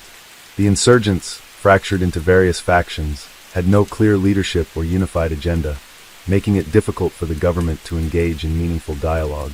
Some insurgent groups rejected any form of negotiation, while others were open to talks but insisted on the recognition of their demands for greater autonomy or independence. The Thai government, for its part, was reluctant to concede to such demands, fearing that any concessions would undermine its authority and lead to further fragmentation of the country. In the years following the violence of May 2004, the insurgency in southern Thailand continued to smolder. The attacks and violence ebbed and flowed, but the underlying issues remained unresolved. The government's attempts at peace and reconciliation were often undermined by continued military action and human rights violations. Meanwhile, the insurgents maintained their fight, drawing on local grievances and the promise of a better future for the Muslim Malay population. The situation in southern Thailand is still unresolved, with the conflict continuing to this day. The violence has claimed thousands of lives, and the region remains one of the most unstable in Thailand. The lessons learned from the events of 2004, particularly the importance of addressing the root causes of the conflict and the need for a more inclusive and diplomatic approach, remain relevant. The path to peace in southern Thailand is long and fraught with challenges, but it is clear that a lasting solution will require more than just military force. It will require a genuine commitment to reconciliation, dialogue, and the recognition of the unique cultural and political needs of the southern provinces. Story 7. In June 2004, a significant legal case in the United States, Blakely v. Washington, brought attention to an important issue regarding sentencing practices within the criminal justice system. The case involved Ralph Howard Blakely Jr., who had been convicted in Washington state for kidnapping and assaulting his former wife. Under Washington's sentencing guidelines, the standard sentence range for his offense was 49 to 53 months. However, during sentencing, the judge found that Blakely had acted with deliberate cruelty, a factor not determined by a jury. Based on this finding, the judge increased Blakely's sentence to 90 months. The central question in this case was whether Blakely's Sixth Amendment right to a jury trial had been violated. Specifically, the issue was whether it was constitutional for a judge to impose an enhanced sentence based on facts not determined by a jury. The Sixth Amendment guarantees a defendant the right to have any factual findings that could increase a sentence beyond the standard range to be made by a jury, not by a judge. In a 5-4 decision, the United States Supreme Court ruled in favor of Blakely, holding that the Sixth Amendment does indeed prohibit judges from increasing sentences based on facts not found by a jury or admitted by the defendant. Justice Antonin Scalia, writing for the majority, emphasized that the statutory maximum, for the purposes of the Sixth Amendment, is the maximum sentence that can be imposed based solely on the facts reflected in the jury verdict or the defendant's admission. Therefore, any fact that would result in a sentence exceeding this statutory maximum must be submitted to a jury and proven beyond a reasonable doubt. The ruling had a profound impact on sentencing practices across the country. It invalidated sentencing systems that allowed judges to enhance sentences based on facts that were not proven to a jury, even if those facts were presented in the form of evidence during the trial. As a result of this decision, both state and federal sentencing guidelines were subject to significant changes. The court's decision prompted lawmakers to re-evaluate sentencing procedures, ensuring that any factor that could increase a defendant's sentence beyond the statutory maximum would have to be proven by a jury. This reinforced the constitutional right to a jury trial and sought to prevent judges from imposing sentences based on facts that had not been fully scrutinized in a fair trial process. The Blakely case marked a key moment in the legal system, as it stressed the importance of jury involvement in determining the facts that could lead to an enhanced sentence. It aimed to ensure fairness and transparency in sentencing, reaffirming that the criminal justice system must follow a process that allows for public scrutiny and the protections guaranteed by the Constitution. This decision was part of a broader shift toward a more jury-centered approach to criminal sentencing, as it placed more responsibility on juries to determine the facts that could lead to an increased punishment. In essence, Blakely v. Washington reinforced the principle that any fact that could increase a defendant's sentence beyond the prescribed statutory maximum must be proven to a jury beyond a reasonable doubt. This decision emphasized the right to a fair trial and highlighted the importance of jury deliberations in the criminal justice system. It also set the stage for future legal developments, as subsequent cases examined and expanded upon the court's reasoning, further shaping the way sentencing and trial procedures were conducted in the United States. Following the Blakely decision, the implications for the criminal justice system were profound, particularly in terms of how sentencing would be carried out moving forward. The court's ruling set off a chain reaction in both state and federal courts, as it challenged long-standing practices where judges had the authority to increase sentences based on facts that had not been proven to a jury. Prior to Blakely, many states had implemented sentencing guidelines that allowed judges to enhance sentences based on facts they themselves determined, rather than requiring these facts to be established by a jury. One immediate consequence of the Blakely decision was that it brought into question the constitutionality of sentencing procedures in many states, especially those that employed what was known as indeterminate sentencing or guidelines-based sentencing. In these systems, judges had the discretion to adjust a defendant's sentence based on various factors, such as the severity of the crime, the defendant's past criminal history, or other elements that were not necessarily tied to the jury's verdict. While these factors often were presented during trial, the jury did not formally deliberate on them. As a result, the Blakely ruling sparked intense debate among lawmakers, legal professionals, and the public. Many state legislatures rushed to amend their sentencing laws to comply with the court's decision. Some states adopted new sentencing structures that required any fact that could lead to a longer sentence to be presented to and decided by a jury, not just the judge. This shift required significant changes to existing legal frameworks and sentencing procedures, with some states opting to move toward a system in which mandatory minimum sentences were directly tied to the jury's findings rather than a judge's discretion. In the wake of the decision, courts and legal scholars began to reconsider how sentencing enhancement factors should be treated within the context of the criminal justice system. Previously, the judge's discretion in imposing sentences was seen as a tool for ensuring that the punishment fit the crime, taking into account both the offense and the defendant's background. However, Blakely fundamentally changed this approach, asserting that any punishment above the statutory maximum could only be imposed based on facts that a jury had explicitly found, thus reinforcing the right to a trial by jury as an essential safeguard against potential judicial overreach. In the short term, the decision left many prosecutors and judges grappling with how to proceed in the wake of the ruling. Some trials had already been held under the assumption that the judge could determine certain facts to enhance a sentence, but with Blakely now in play, it meant that those facts would need to be addressed in a new way. This often meant retrials or reevaluating sentencing in cases where defendants had already been convicted but were sentenced under guidelines that were now considered unconstitutional. The criminal justice system faced a challenge of both adapting to the new legal standard and ensuring that defendants' rights were not violated during the process. For some, Blakely marked a shift toward more transparent and democratic sentencing practices. The ruling aligned with the core principles of the Sixth Amendment, which guarantees a defendant the right to have all critical facts presented and decided by a jury of their peers. By requiring a jury to determine any fact that could lead to a sentence beyond the statutory maximum, the court reinforced the notion that sentencing should not be left to the sole discretion of a judge. This would also mean that defendants could not be sentenced based on factors that had not been fully litigated and tested before a jury, offering a layer of protection against the potential for abuse or biased decision-making by judges. However, not everyone saw the Blakely decision as a step forward. Critics of the ruling argued that it placed unnecessary burdens on the judicial system, particularly with regard to the efficiency of trials. They contended that by requiring juries to deliberate over sentencing factors, the process would become more complicated and drawn out, leading to longer trials and more opportunities for legal appeals. Furthermore, some prosecutors expressed concern that the ruling might make it harder to secure convictions in cases where certain sentencing enhancements, such as those for prior convictions or aggravating circumstances, had previously been handled by judges. In response to Blakely, there was a subsequent series of decisions that further clarified the court's stance on sentencing and its relationship to jury trials. One of the most notable follow-ups was the United States versus Booker decision in 2005, which extended the reasoning in Blakely to the federal sentencing guidelines. In Booker, the Supreme Court ruled that the federal sentencing guidelines, which previously allowed judges to enhance sentences based on facts not found by a jury, were unconstitutional to the extent that they violated the Sixth Amendment. The court's decision in Booker reinforced the idea that any fact that could lead to an enhanced sentence must be determined by a jury, not a judge.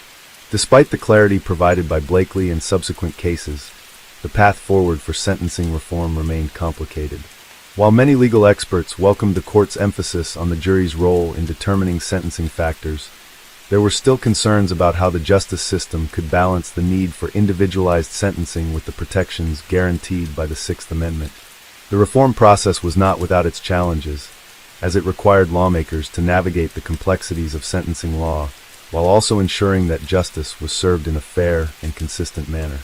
As the legal landscape evolved, it became increasingly apparent that the Blakely ruling had sparked a broader conversation about the fairness and transparency of sentencing in the United States.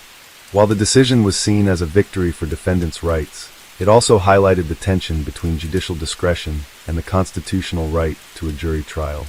The evolving dialogue around Blakely and its aftermath underscored the importance of ensuring that the criminal justice system functions in a way that is both just and equitable, providing defendants with a fair trial while also allowing for the imposition of appropriate punishment. As the implications of Blakely versus Washington continued to unfold, the criminal justice system faced a period of significant reflection and reform.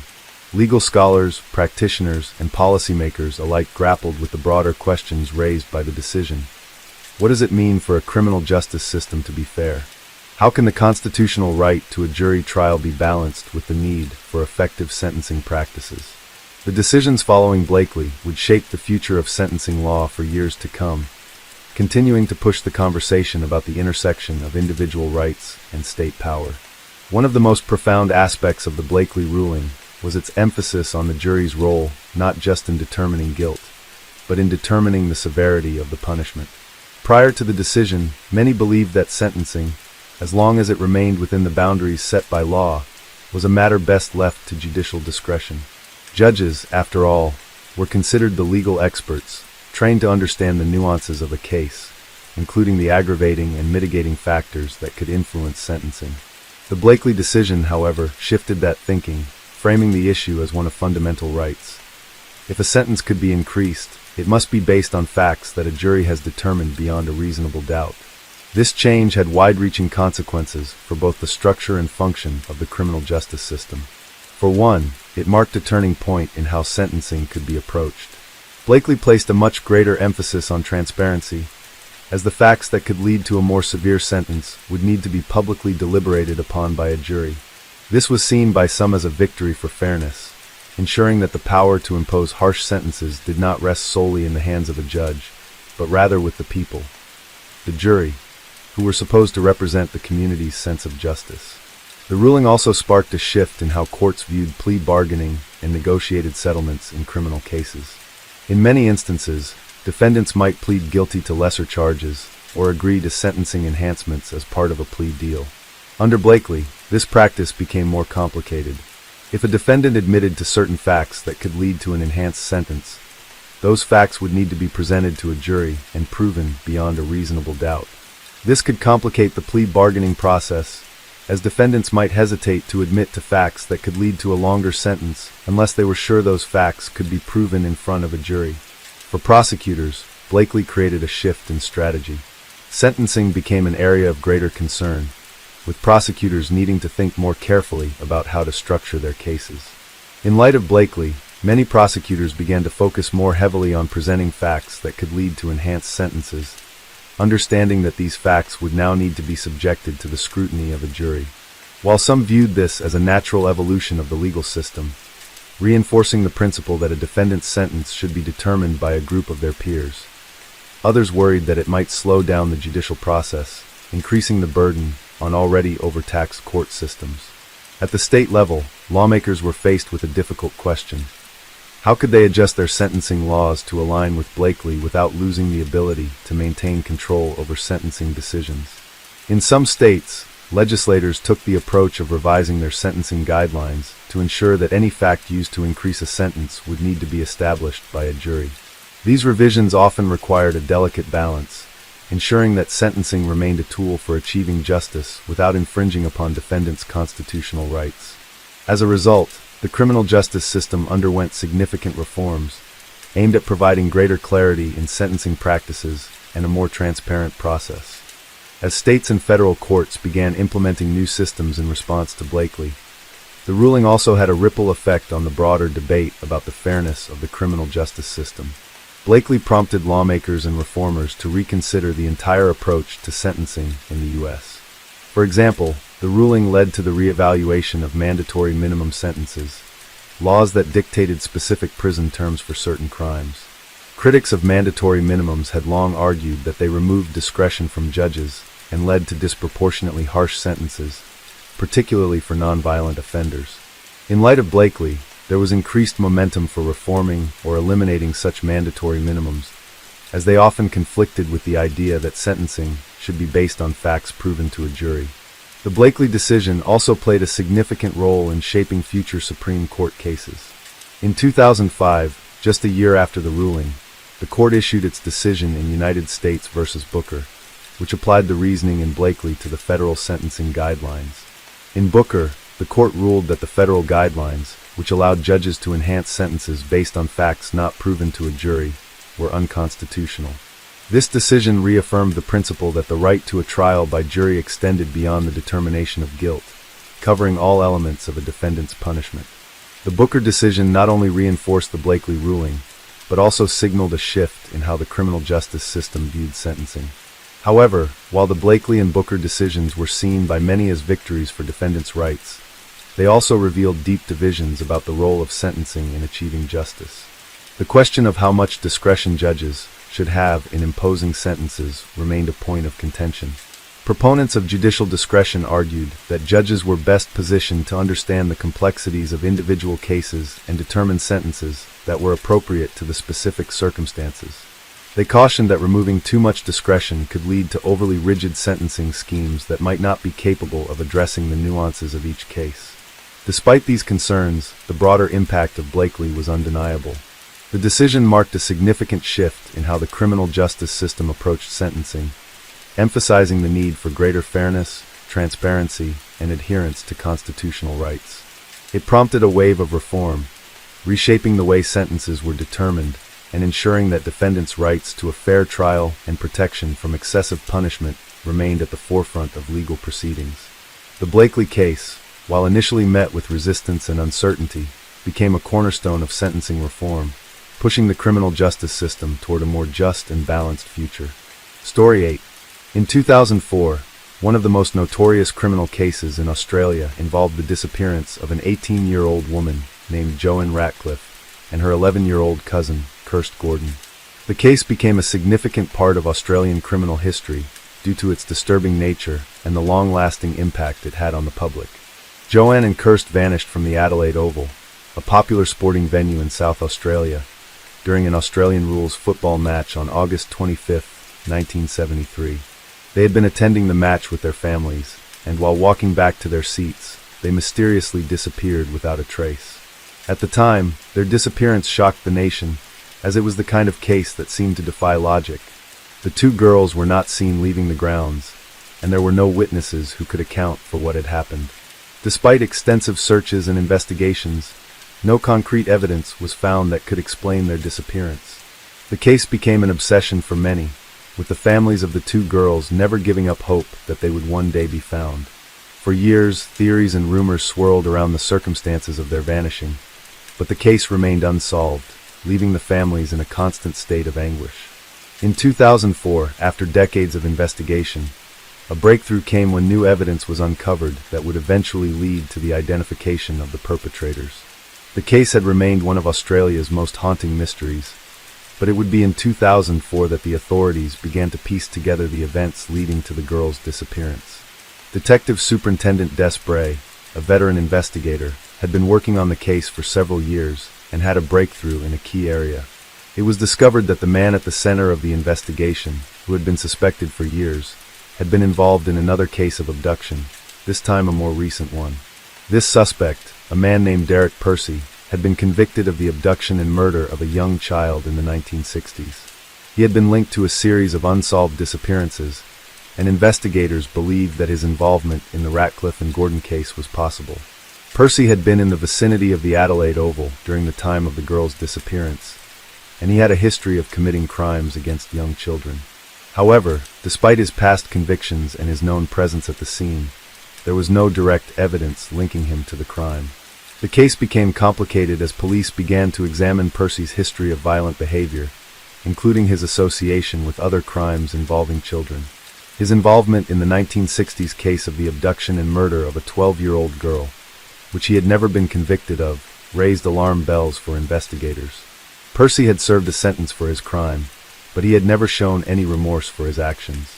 As investigators dug deeper, they discovered that Percy had been in contact with known associates who had a history of criminal activity. Many of these associates were believed to be involved in the disappearance of the girls, but there was no solid evidence to support these claims. The breakthrough came when police discovered a key piece of forensic evidence that linked Percy to the abduction of Joanne Ratcliffe and Kirst Gordon. The discovery of hair fibers at the crime scene was pivotal in the case, as it was determined that these fibers were consistent with Percy's DNA. This provided the crucial piece of evidence that led investigators to believe that Percy was, in fact, responsible for the disappearance of the two girls. Although he denied any involvement in the crime, the forensic evidence was enough to build a case against him. However, despite this, the authorities faced significant challenges in bringing him to justice due to the length of time that had passed since the crime. The case also highlighted the difficulties in dealing with long unsolved criminal cases. Many of the witnesses who had been present at the Adelaide Oval on the day of the disappearance had long since moved away, and their memories of the events had faded. Additionally, much of the evidence that could have been used to build a case was either lost or degraded over time. This left the investigators with the difficult task of piecing together a complex and often conflicting puzzle with limited resources. In the end, the case did not have a simple resolution. Despite the forensic evidence and the strong circumstantial case against Derek Percy, the police faced challenges in securing a conviction. The passage of time had made it difficult to gather additional evidence, and many of the key witnesses were no longer available. Percy, who had been serving a sentence for his other crimes, continued to deny any involvement in the disappearance of the two girls. The case, however, remained a haunting reminder of the vulnerability of young people and the long-lasting effects that unsolved crimes can have on families and communities. Despite the lack of closure, the efforts of investigators and the ongoing search for justice continued to keep the memory of Joanne and Kirst alive in the public consciousness. The case also brought to light the emotional toll that unsolved crimes can take on the families involved. For the Ratcliffe and Gordon families, the years of uncertainty were unbearable. The hope that their loved ones might one day be found was a constant presence in their lives, but as the years passed, the reality of the situation became increasingly difficult to face.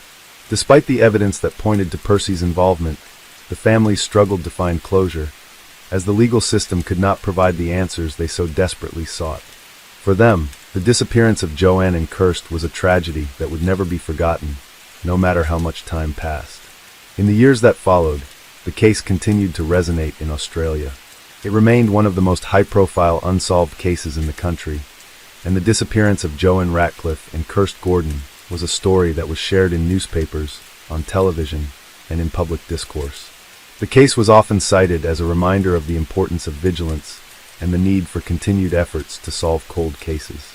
It was a tragic reminder that even in a society that strives for justice, some stories remain incomplete, and some families must live with the unanswered questions that haunt them for a lifetime.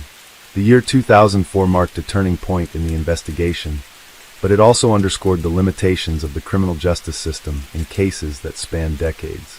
While the discovery of forensic evidence was a crucial moment, the reality was that for the families of Joanne and Kirst, no amount of evidence could bring them the peace and closure they had longed for. In many ways, the case of the missing girls continues to serve as a symbol of both the persistence of hope and the painful reality of unresolved grief. In the years following the disappearance of Joanne Ratcliffe and Kirst Gordon, the investigation into their case continued in fits and starts, with authorities repeatedly revisiting old leads and re-examining pieces of evidence that had been overlooked or dismissed. It was only after the major breakthrough in 2004, when new forensic evidence linked Derek Percy to the crime, that the case regained momentum. The piece of evidence that was found, hair fibers recovered from the scene of the girls' abduction, was a breakthrough that seemed to offer the clarity that had long been absent. While the hair fibers were crucial in pointing investigators toward Percy, they were by no means a smoking gun. The evidence, though compelling, still left significant gaps. There was still no direct witness testimony that definitively linked Percy to the disappearance of the two girls. Furthermore, the years that had passed since the incident meant that much of the physical evidence at the scene had deteriorated. As time wore on, it became more and more difficult to gather the kind of airtight evidence needed for a conviction. In light of this challenge, investigators turned to the criminal history of Derek Percy, hoping that his past would shed light on his role in the 1973 case. Percy, a convicted murderer and suspected serial killer, had a long history of violent behavior. In 1969, he had been convicted of the abduction and murder of a young girl named Michelle Manning. That case had already cast a dark shadow over Percy's reputation, and he had been serving a prison sentence for that crime when new attention was brought to his potential involvement in the case of Ratcliffe and Gordon. Investigators found a disturbing pattern in Percy's history. He had a penchant for abducting young girls and keeping them for prolonged periods before disposing of them. There were similarities between his known crimes and the details of the Ratcliffe and Gordon case, which only increased the suspicion surrounding him. But despite the mounting evidence suggesting Percy's involvement, authorities faced the challenge of obtaining a conviction after so many years had passed. In Australia, as in many other countries, the passage of time can work against prosecutors in such cold cases, particularly when crucial witnesses are no longer available and physical evidence has been compromised. While Derek Percy remained the key suspect in the disappearance of Joanne and Kirst, the police faced an uphill battle in preparing a case that could hold up in court. In the absence of solid, direct evidence, they focused on building a circumstantial case, relying heavily on the hair fibers and the testimony of witnesses who had seen Percy in the vicinity of the Adelaide Oval on the day the girls disappeared. But even this was not enough to secure a conviction. Percy consistently denied any involvement in the case, and without conclusive evidence, the legal system struggled to bring him to justice. Despite these challenges, the families of Joanne and Kirst never gave up hope. The years of searching, the false leads, the frustration, it all took its toll on them. For decades, they lived with the nagging thought that their loved ones were out there somewhere, lost to the world. As time passed, the possibility of their survival became increasingly remote. But the hope that one day someone would be held accountable for their abduction kept them fighting for answers. For the Ratcliffe and Gordon families, the case became more than just about the search for justice. It was about keeping the memory of their loved ones alive. They spoke at public events, raised awareness of the case, and made efforts to keep the story in the public eye. Even when it seemed as though the investigation had stalled, the families continued to push for progress. Their persistence paid off when, in 2004, new evidence once again brought attention to the case. The emotional toll was immense, as every step forward in the investigation seemed to come with a reminder of how long they had been waiting for answers. At the same time, the case highlighted the flaws in the criminal justice system, especially in how cold cases are handled. While the advancements in forensic technology had made it possible to uncover new evidence in this case, it also underscored the need for reform in how such cases are prioritized. Many people believe that if the investigation had been pursued more aggressively from the start, there might have been a better chance of solving the case earlier. The emotional impact on the families of missing persons was immense, and the Australian public began to question why it took so long for the case to be properly revisited. The media played a key role in keeping the case alive over the years. Stories of the missing girls continued to appear in the news, fueling public interest and drawing attention to the ongoing efforts of the authorities. But it wasn't just the media coverage that kept the case in the public consciousness.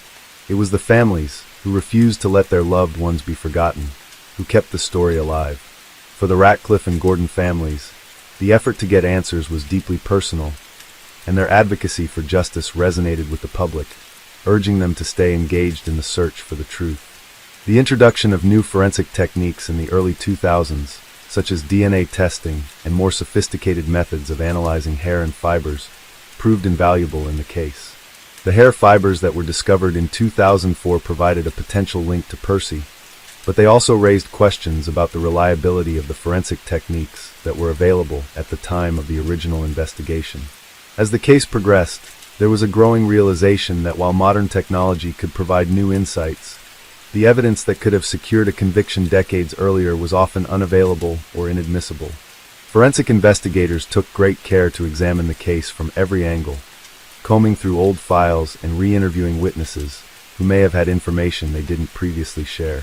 However, the passage of time meant that the clarity of many recollections was clouded. Many of the people who had been at the Adelaide Oval during the 1973 football match had moved on with their lives, and their memories of that fateful day had begun to fade.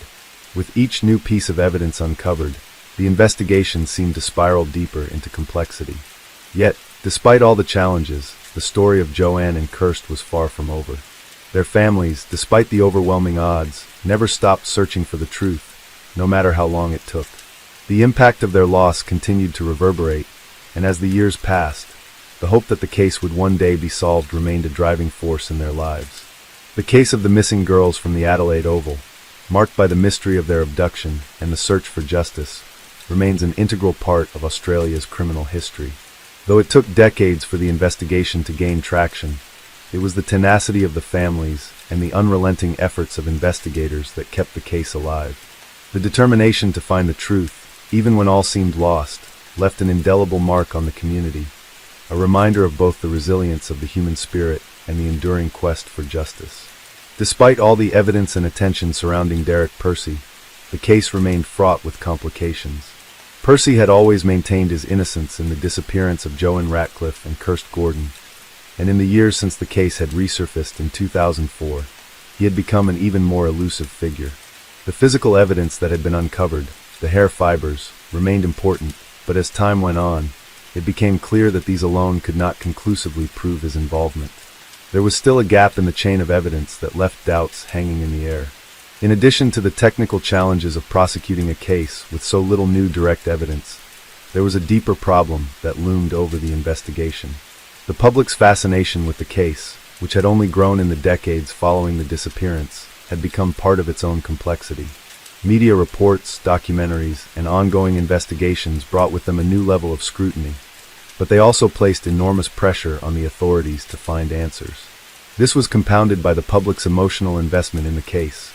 The public, too, had followed the case from the time of the girl's disappearance, and the fact that it remained unsolved had left many feeling unsettled. As investigators continued to scrutinize Percy's past and his connections to other unsolved disappearances, they discovered more unsettling details. Percy had been in the vicinity of several other unsolved cases in which young children had disappeared under similar circumstances, and his reputation as a suspected serial offender only added to the weight of the case. He had spent years in prison after being convicted of Michelle Manning's murder, but his potential involvement in the disappearance of Joanne and Kirst added a new layer of suspicion. This only intensified the pressure on law enforcement to pursue a resolution, to uncover the truth, and to seek justice for the families involved.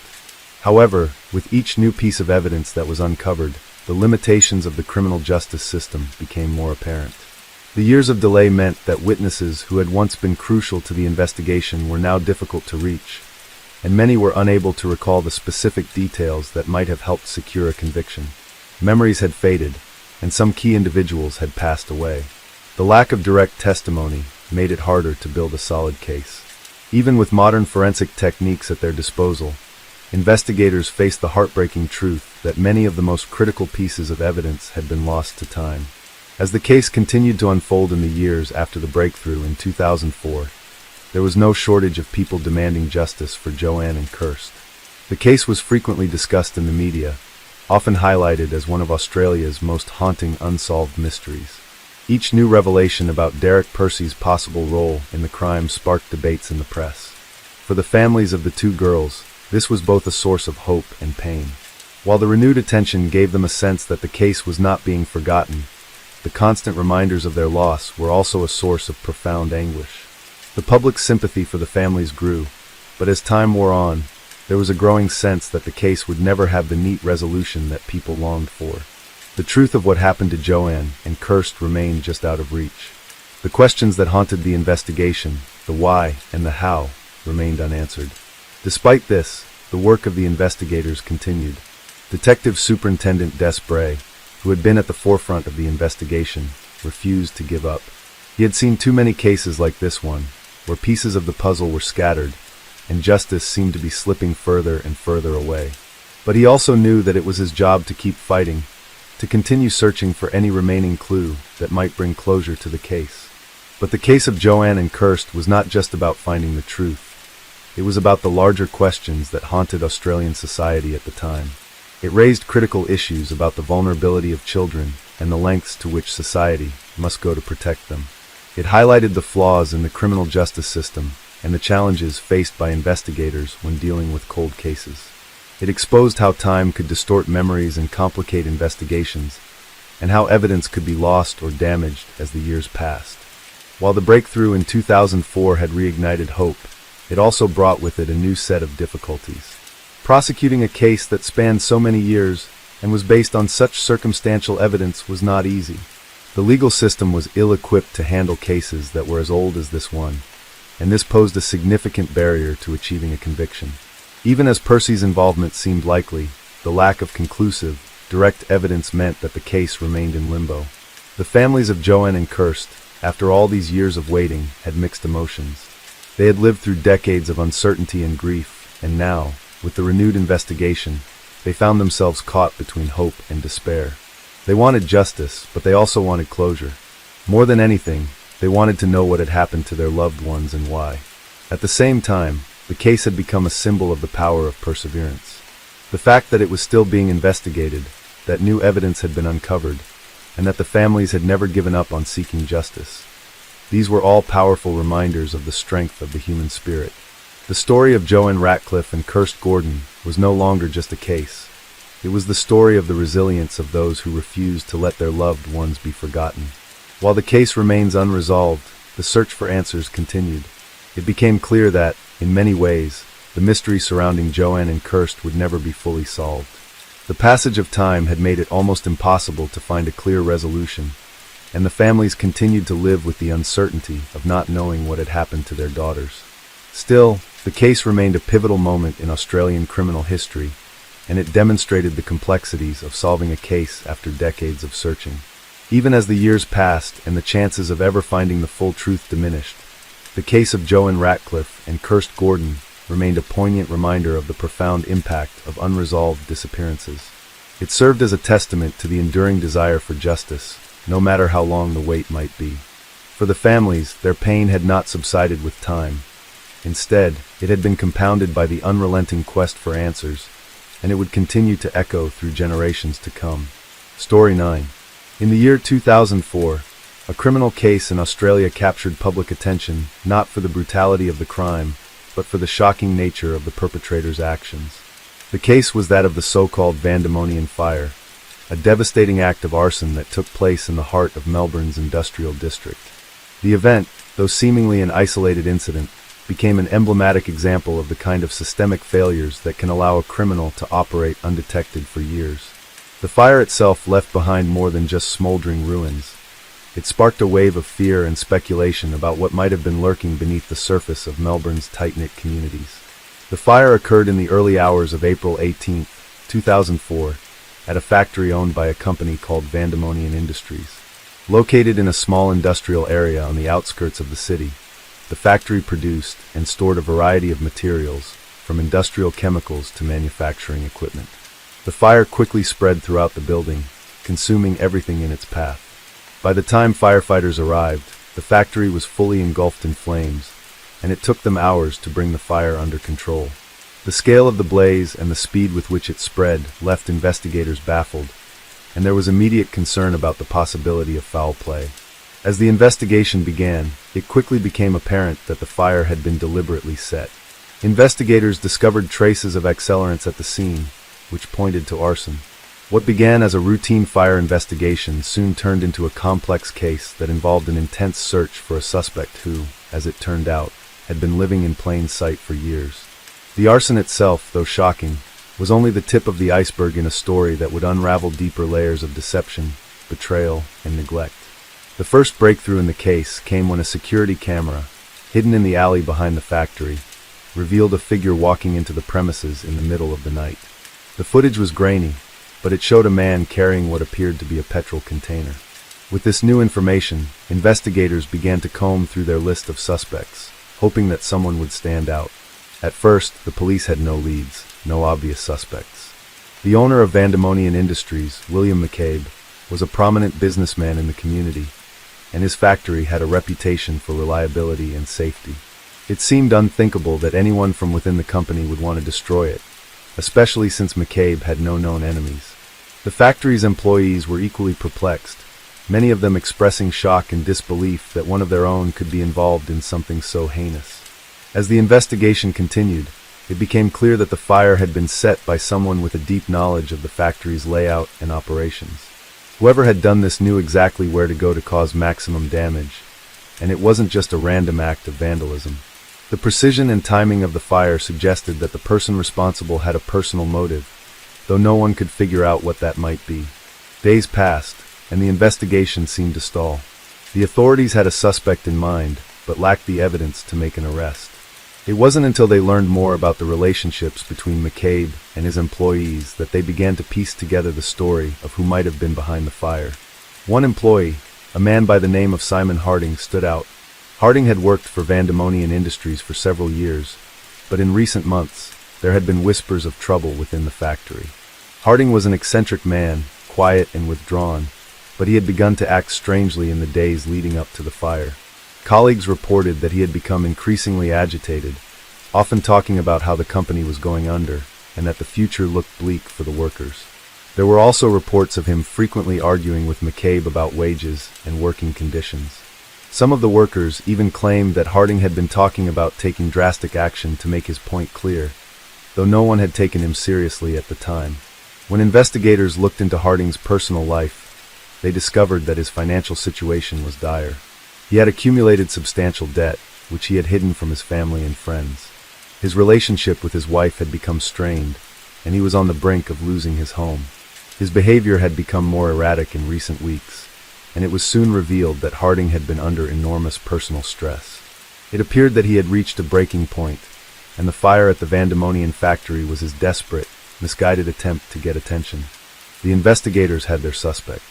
Simon Harding's motive was starting to make sense. It was clear that he had harbored a deep resentment toward his employer and was seeking revenge for perceived wrongs. But it wasn't until they began to investigate his actions leading up to the fire that they uncovered a chilling truth. Harding had not just been angry with McCabe and the company. He had planned the fire meticulously. It wasn't just a spur-of-the-moment act of violence. It had been carefully orchestrated. Harding had researched how to set fires using accelerants, and he had studied the factory's layout to ensure that the blaze would be as destructive as possible. His plan had been to send a message, though he didn't seem to realize the extent of the damage his actions would cause.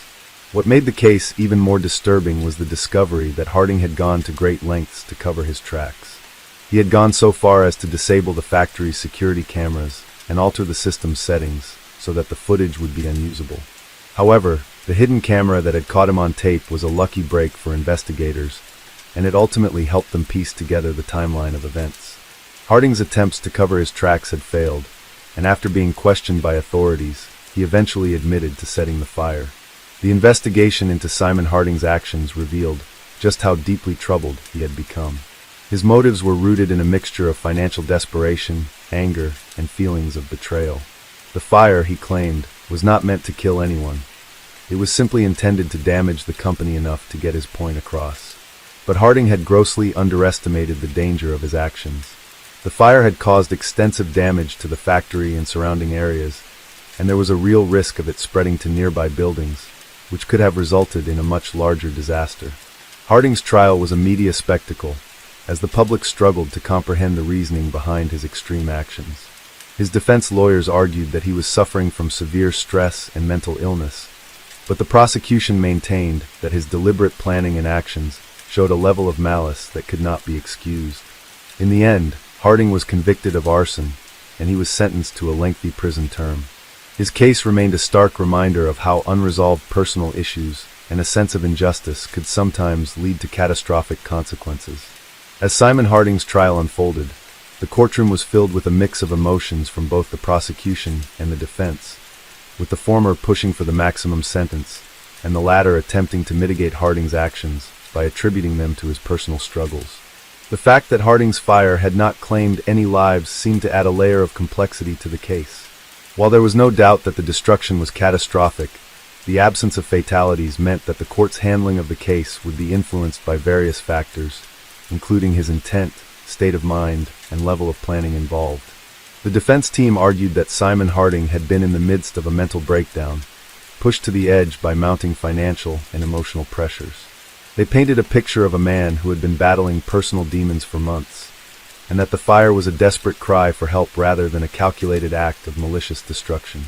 Harding, they claimed, had been overwhelmed by his debts, his troubled marriage, and his dissatisfaction with his job, all of which had left him feeling powerless and desperate. The defense also suggested that he had experienced a breakdown in his perception of reality, which led him to believe that burning the factory down would somehow solve his problems. They highlighted Harding's erratic behavior in the weeks leading up to the fire. He had withdrawn from social activities, stopped speaking to colleagues, and had become visibly agitated at work. His performance had plummeted, and some of his coworkers recalled seeing him stare off into the distance with a blank expression, seemingly disconnected from the world around him. The defense emphasized that these signs of distress were indicative of a mental collapse, and therefore, Harding should not be viewed as a typical criminal. Instead, he was a man who had lost control of his emotions and judgment. The prosecution, however, countered these claims with evidence that suggested the fire had been anything but spontaneous. They brought attention to the meticulous planning that had gone into the arson. Security footage and testimony from the factory's workers painted a picture of Harding as someone who had been calculating in his actions. He had taken steps to disable the factory's security system, ensuring that the fire would go undetected for as long as possible.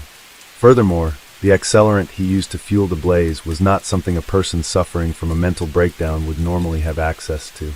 The prosecution argued that Harding had, in fact, been planning the fire for weeks, methodically preparing to execute his scheme without any regard for the safety of the people around him. One of the most chilling aspects of the case was the revelation that Harding had not only planned the fire in isolation, but had made steps to ensure that it would cause significant damage to the factory and its operations. He knew exactly where to pour the accelerant and where to set the fire to maximize destruction.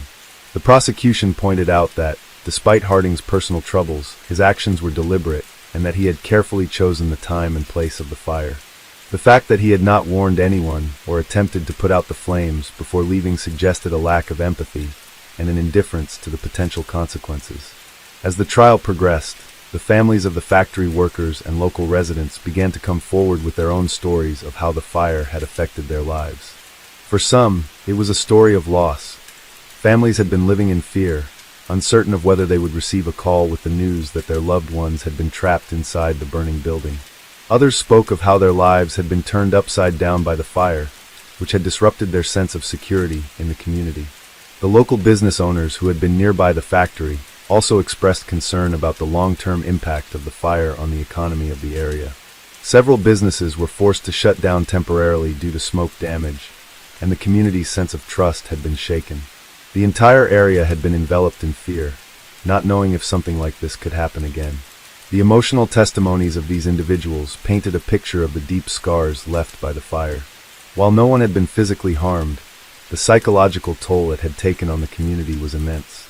Local leaders and activists voiced their concerns that the case was more than just about the fire itself. It was a symbol of how seemingly ordinary people, driven to extremes by personal crises, could turn their desperation into destructive actions that rippled through entire communities. As the defense tried to salvage Harding's case, arguing that he should be given a chance for rehabilitation, the prosecution remained resolute in their stance that the severity of the crime warranted a strong sentence. They pointed out that Simon Harding had committed an act of calculated violence, even if no one had died. His complete disregard for the safety of the workers, the families, and the community at large was inexcusable. The prosecution emphasized that people like Harding, who deliberately set fires with the intent to cause destruction, could not simply be treated as victims of personal circumstances. They had to be held accountable for their actions. When the verdict was finally delivered, the courtroom fell silent. Harding was convicted of arson, and the judge sentenced him to 12 years in prison. The sentence was a reminder that while the law had its nuances, there were still boundaries that could not be crossed. In Harding's case, the overwhelming evidence of his planning and the devastating impact of his actions far outweighed the personal struggles he had been facing. For the judge, it was clear that Harding had gone beyond what could be considered a mere emotional outburst or breakdown. His actions had been premeditated, and he had caused significant harm to the community. Simon Harding's sentence was a sobering conclusion to the case. As he was led away in handcuffs, the impact of his actions rippled through the families affected by the fire, the community at large, and even the legal system itself. The case became a point of reflection for many who had followed it closely. It raised important questions about the fine line between personal distress and criminal behavior, and how individuals who feel trapped by their circumstances can sometimes lash out in destructive ways. Harding's case would remain a haunting reminder that while we may never fully understand what drives a person to such extremes, the consequences of their actions can be far-reaching and irreversible. In the aftermath of the case, the community began the long process of healing. The factory was eventually rebuilt, but the memories of that fateful night would linger. As for Simon Harding, his future was uncertain. He would spend the next decade in prison, his life forever marked by the terrible mistake he had made. But for the people who had been affected by the Vandemonian fire, the scars would never fully heal.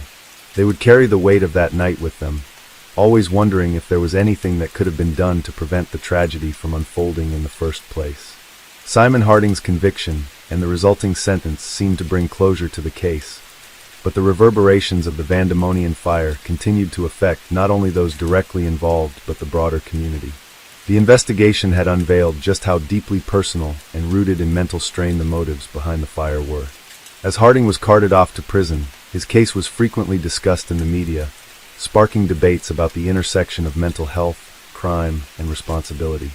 While Harding's defense had attempted to portray him as a victim of his own circumstances, citing his financial struggles, deteriorating marriage, and mental distress, the prosecution had succeeded in painting him as a calculated individual who knew exactly what he was doing.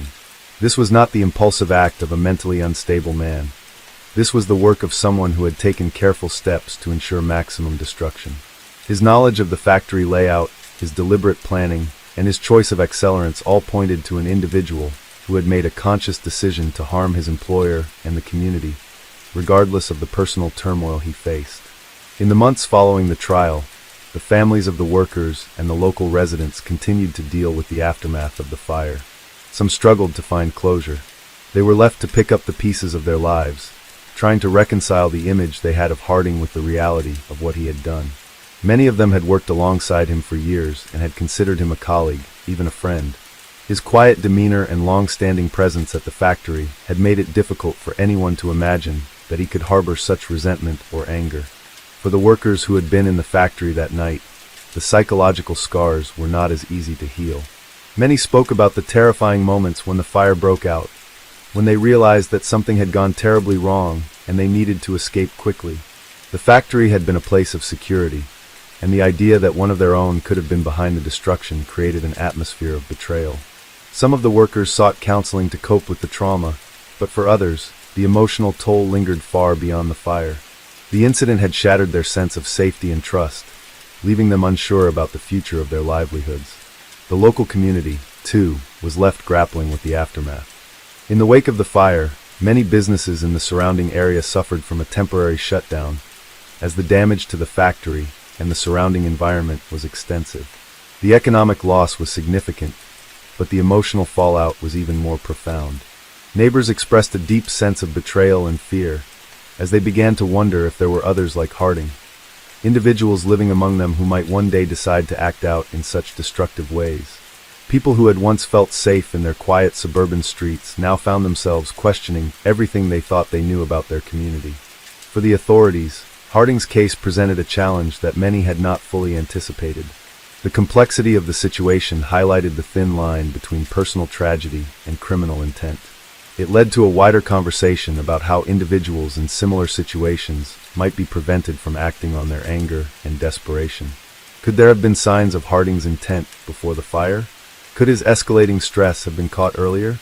These questions, though difficult to answer, were discussed in greater detail in the media, with calls for greater mental health awareness and support for workers dealing with stress in the workplace. The fire itself was not just a local event. It had become a symbol of larger societal issues.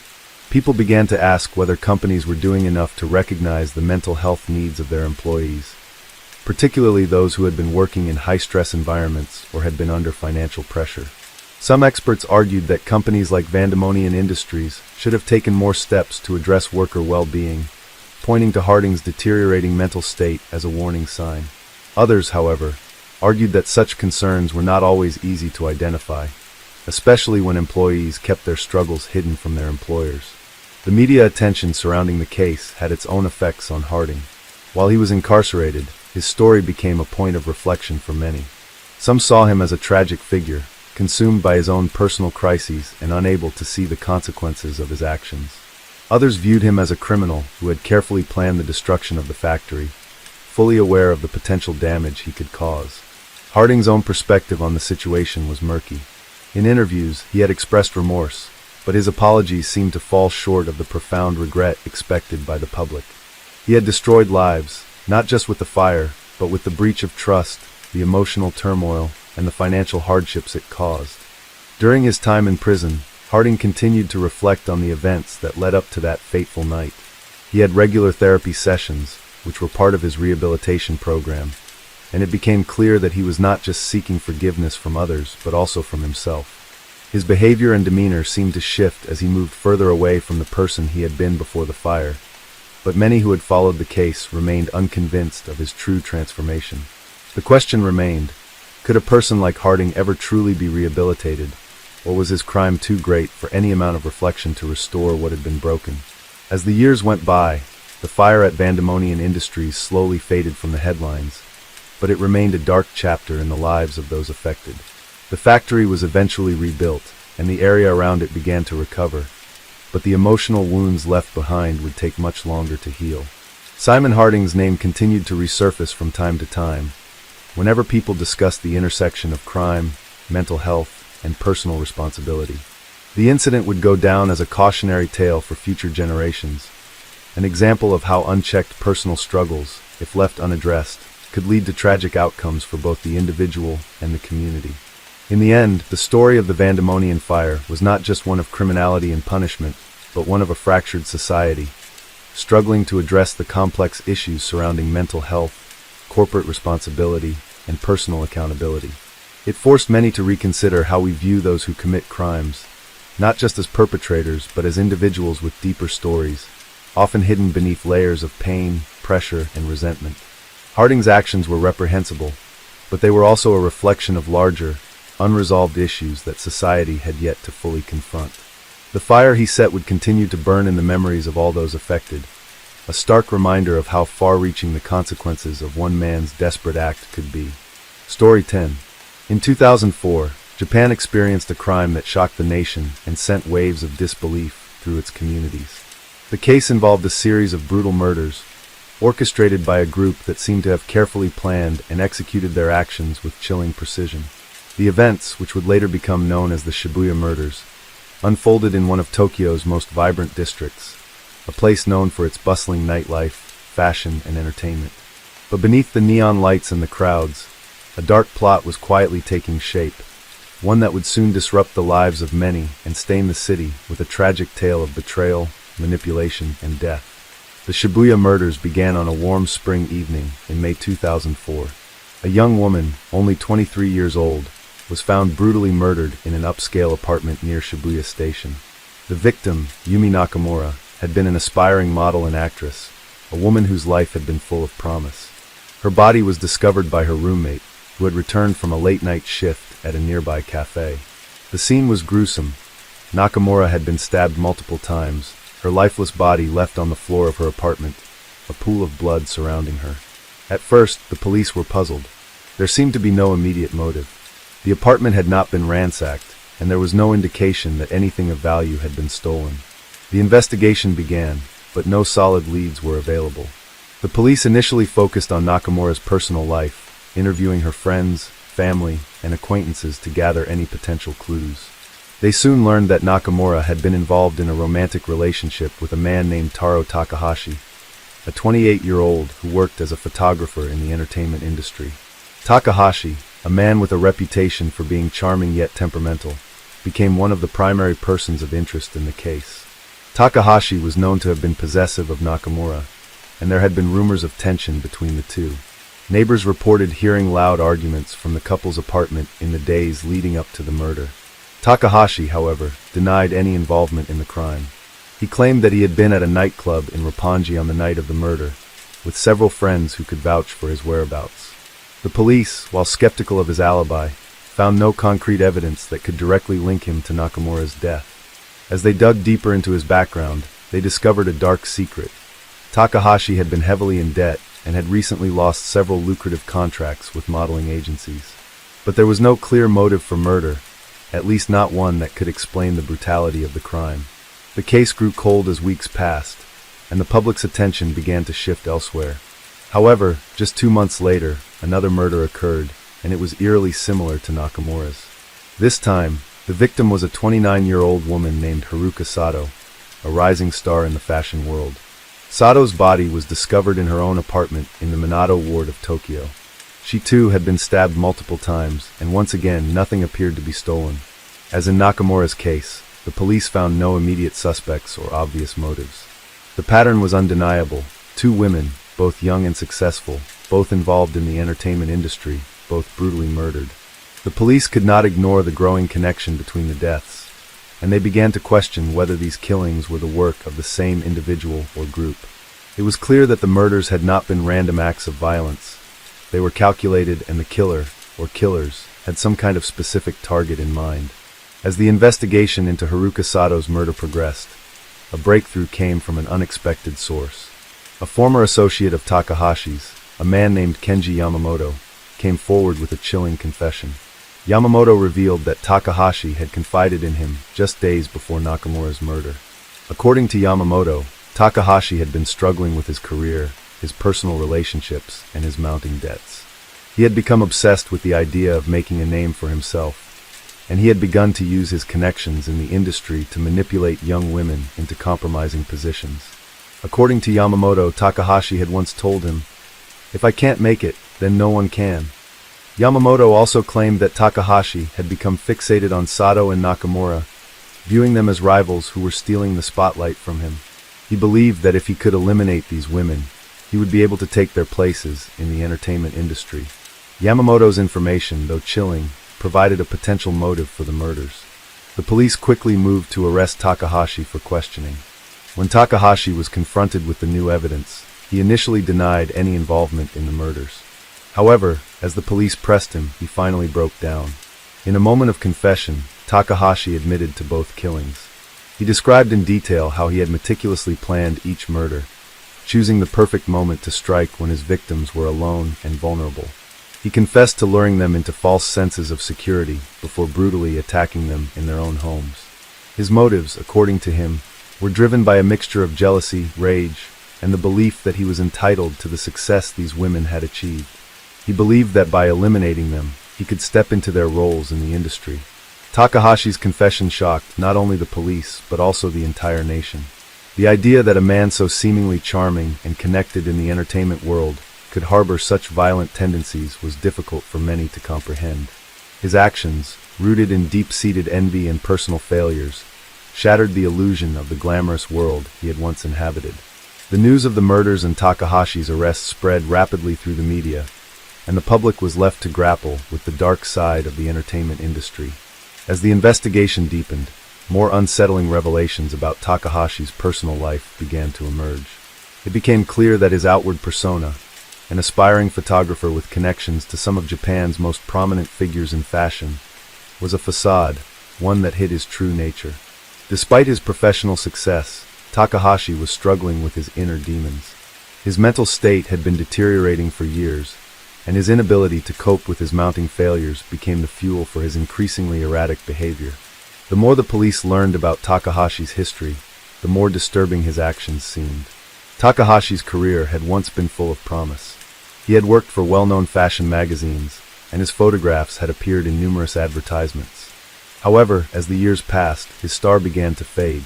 The industry that had once embraced him was no longer as receptive to his work. His photography began to be seen as outdated, and he found himself edged out by younger, more talented artists.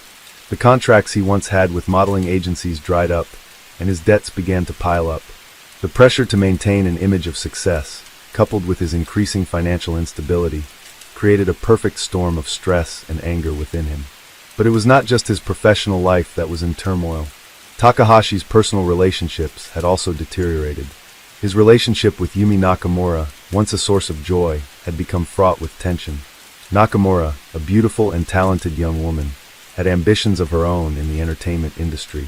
She had grown tired of Takahashi's possessiveness and emotional volatility, and their relationship had become increasingly toxic.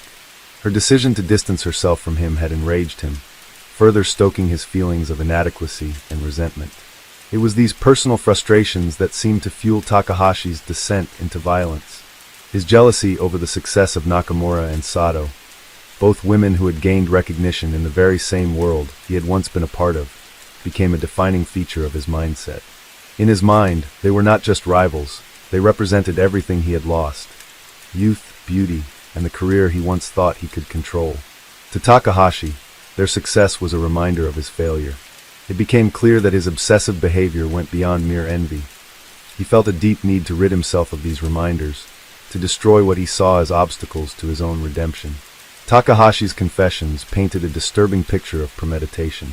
He described how he had meticulously planned both murders, selecting his victims not randomly, but based on their proximity to the industry he had once been a part of. He had followed both women for weeks, learning their routines and waiting for the perfect moment to strike. In the case of Yumi Nakamura, he had arranged to meet her under the guise of discussing a potential photography project. But when the two of them were alone in her apartment, his intentions took a darker turn.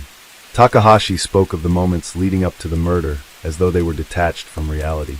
He spoke of how he had waited for the right time, how he had carefully chosen the knife he would use, and how, when the attack came, it was swift and brutal. In his mind, it was not murder, it was an act of reclaiming control. Haruka Sato's murder followed a similar pattern. Takahashi had been aware of Sato's rising prominence in the fashion industry, and he saw her as a direct threat to his own standing. Despite his fading career, he believed that Sato represented the future he had lost, and he was determined to eliminate her as well. He had stalked her for days, watching her from a distance, learning her schedule. Once he had a sense of her routine, he moved in, luring her to her apartment under the pretense of a photography session. Once inside, he acted with cold precision, striking without hesitation. For Takahashi, the murders were not spontaneous bursts of rage, but rather calculated acts of control. The sense of power he felt as he took these women's lives was something he had never experienced before. It was a perverse sense of accomplishment, an attempt to reclaim what he felt had been unjustly taken from him. Takahashi's motives, though rooted in personal failure and emotional instability, were far more complex than mere jealousy. In his twisted mind, the murders were a means to restore the balance he had lost.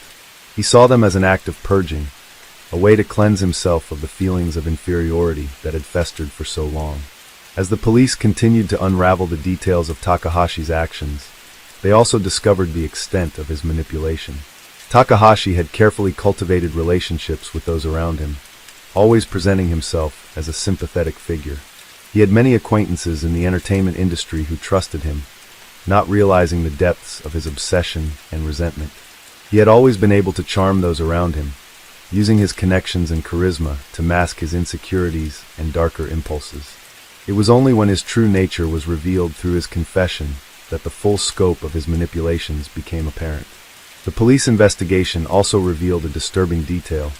Takahashi had not acted alone. While he had been the one to carry out the murders, it was discovered that he had received assistance from a group of individuals who shared his desire for revenge against those in the entertainment industry. These individuals, who had their own grievances and frustrations, had supported Takahashi in his efforts to carry out the murders. They helped him gather information on his victims, provided him with the tools he needed, and even helped him cover up evidence after the murders were committed. The group, which consisted of former associates and acquaintances of Takahashi, had been drawn into his web of lies and manipulation. They, too, believed that they were helping him achieve something worthwhile, when in reality, they were aiding in a series of heinous crimes. As the trial began, the public's reaction to Takahashi's actions was one of disbelief and horror. The fact that such a calculated and cold-blooded individual could have been hiding in plain sight for so long was something that left many shaken. The case sparked a wider conversation about the pressures of the entertainment industry, the fragility of mental health, and the dark side of ambition.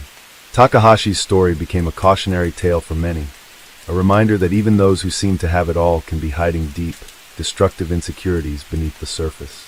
As the court proceedings continued, the victims' families, friends, and colleagues struggled to come to terms with the loss of their loved ones and the profound impact of Takahashi's actions on their lives. The Shibuya murders would go down in history as one of the most shocking and tragic crimes in Japan's modern history, leaving a deep scar on the city of Tokyo and its vibrant entertainment world.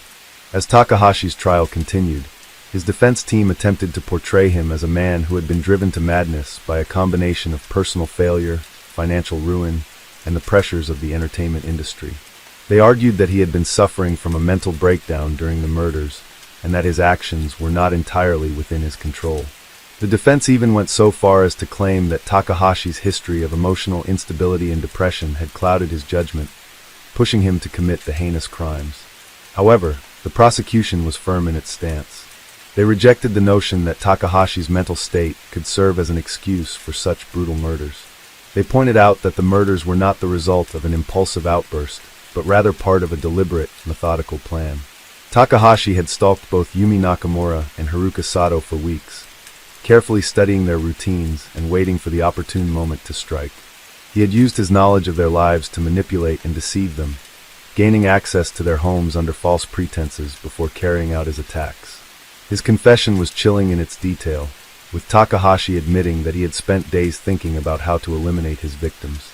This, the prosecution argued, was not the action of a man overcome by madness, but rather someone who had fully understood the consequences of his actions, yet chose to carry them out anyway. The courtroom was filled with tension as the trial unfolded, with the families of the victims, especially Nakamura and Sato, attending each day. Their grief was palpable as they listened to the gruesome details of the murders, the overwhelming sense of loss hanging heavy in the air. The victims' families spoke at length about the love, joy, and promise that both women had brought to their lives before they were stolen away so suddenly. It became clear that Yumi Nakamura and Haruka Sato were not just victims in a criminal case. They were daughters, sisters, and friends. Their deaths left a void in the hearts of those who had known and loved them. For the families, the courtroom became a place not just for legal proceedings, but for their chance to be heard. In tearful testimonies, Nakamura's mother spoke of her daughter's dreams, the future she had worked so hard to build. Nakamura had been on the verge of breaking into the film industry, having received several offers from major production companies. Her mother shared how proud she was of her daughter's determination to succeed, how much she had been looking forward to seeing her name in lights. It was a heartbreak that no parent should have to endure, losing a child in such a senseless and brutal way. Similarly, Sato's family spoke of their loss with quiet dignity. They described their daughter as a vibrant soul, a woman who had so much ahead of her. Haruka had been a rising star in the fashion world, and her future had seemed limitless. In one of the most poignant moments of the trial, Haruka's father, overcome with emotion, described the last time he had seen his daughter before her death. He recalled her excitement about an upcoming photo shoot, how she had shared her dreams of expanding her career and helping others. She was full of life, he said through his tears. She had so much to give, and now it's all gone. As the defense tried to argue that Takahashi's actions were the result of a mental illness, it was clear that his victims' families were unconvinced.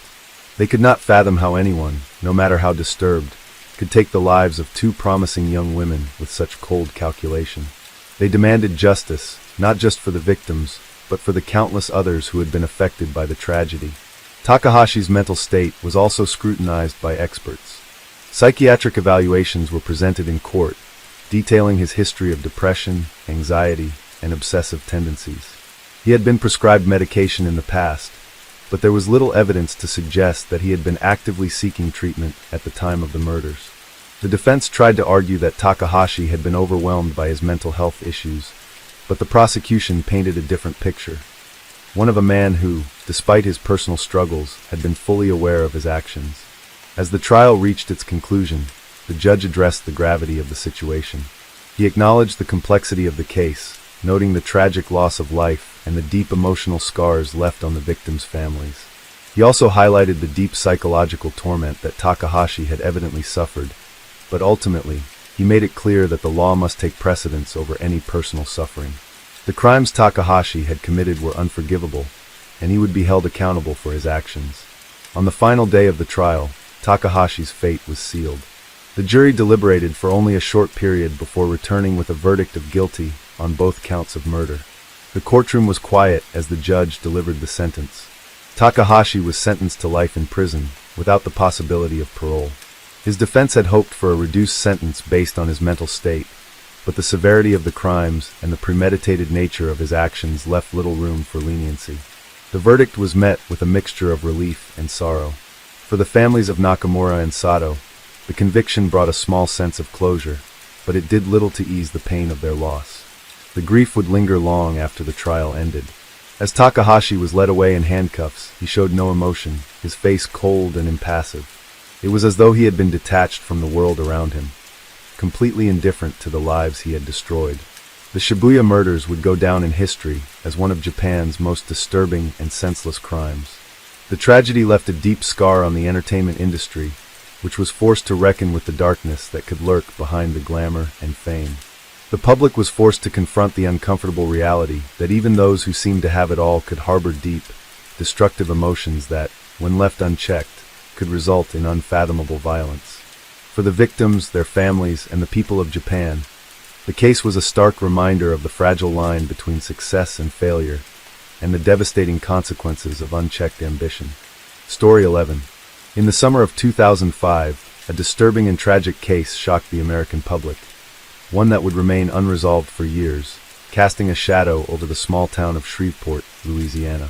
It all started on a hot July evening, when a 22-year-old woman named Jessica Owens went missing. She had been a quiet, reserved individual, working as a receptionist at a local law firm. Her disappearance seemed like just another unfortunate incident, yet the growing suspicion surrounding her case would soon tell a different story. Jessica was last seen leaving her workplace around 6 p.m., walking toward her car in the poorly lit parking lot. She had been talking to a friend on the phone when the line suddenly went dead. Her friend, a co-worker named Amanda, tried calling back several times, but there was no answer. Jessica had been known to drive home late, often working overtime, but that night, she never made it back to her apartment. Her phone was found later, abandoned in a nearby alley, its screen cracked as if it had been tossed or dropped hastily. The local police initially believed Jessica may have simply gotten lost or had an accident. Shreveport was a quiet town, and it was unusual for such a young woman to be caught up in anything sinister. Yet, as the days passed without a trace, the search grew more urgent. The investigation quickly turned into a manhunt. The town was no stranger to crime, but nothing like this had ever happened before. A sense of dread began to creep over the community. As authorities combed through the area, they stumbled upon surveillance footage from a nearby gas station. It showed a man, tall and unremarkable, approaching Jessica's car just moments after she had parked. The footage wasn't clear enough to identify him, but it raised questions. The man didn't seem to be in a rush, but his behavior was peculiar.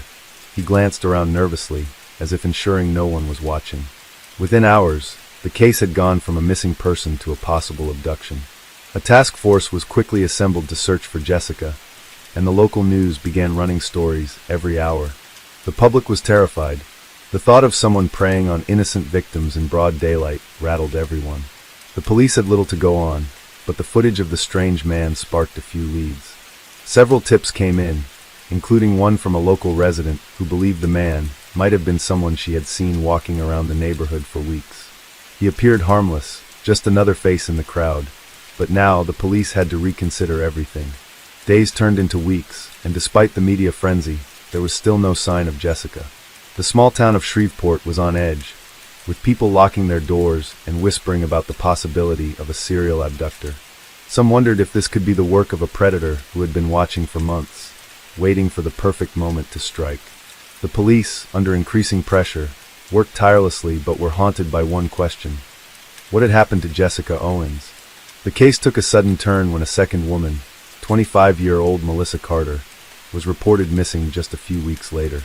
She, too, had been last seen leaving her workplace in the early evening. But this time, her disappearance was even more chilling.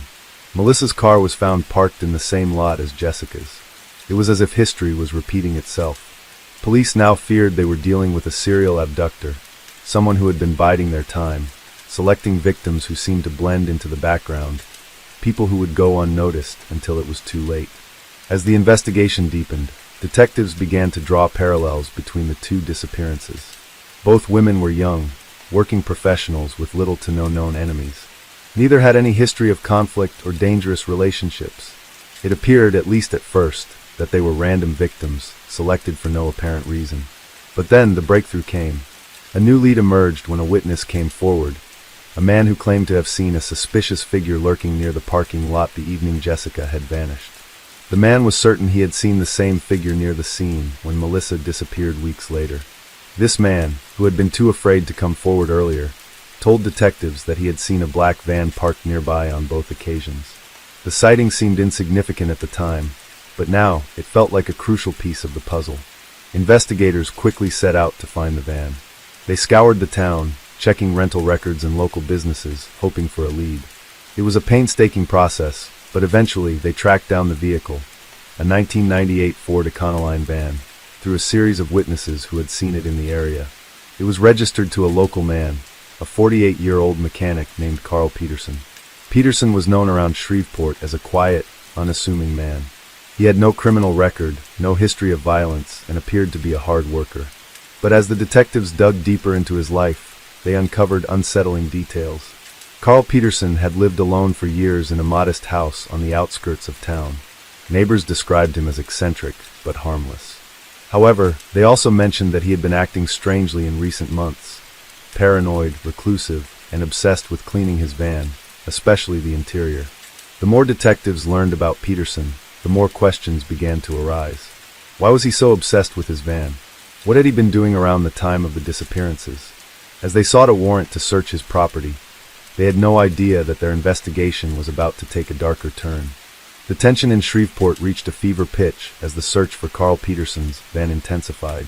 The local authorities, along with state investigators, moved quickly to secure a search warrant for Peterson's property.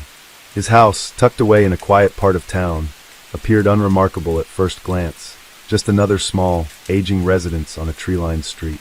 Yet, as the police descended on the area, it became clear that the situation was far more complicated than anyone could have anticipated. When they arrived at Peterson's home, the front door was locked, and no one answered their knocks. The neighbors watched nervously from their windows, some of them whispering to each other, speculating on what was going on. The police were careful not to alert Peterson, but they knew time was running out.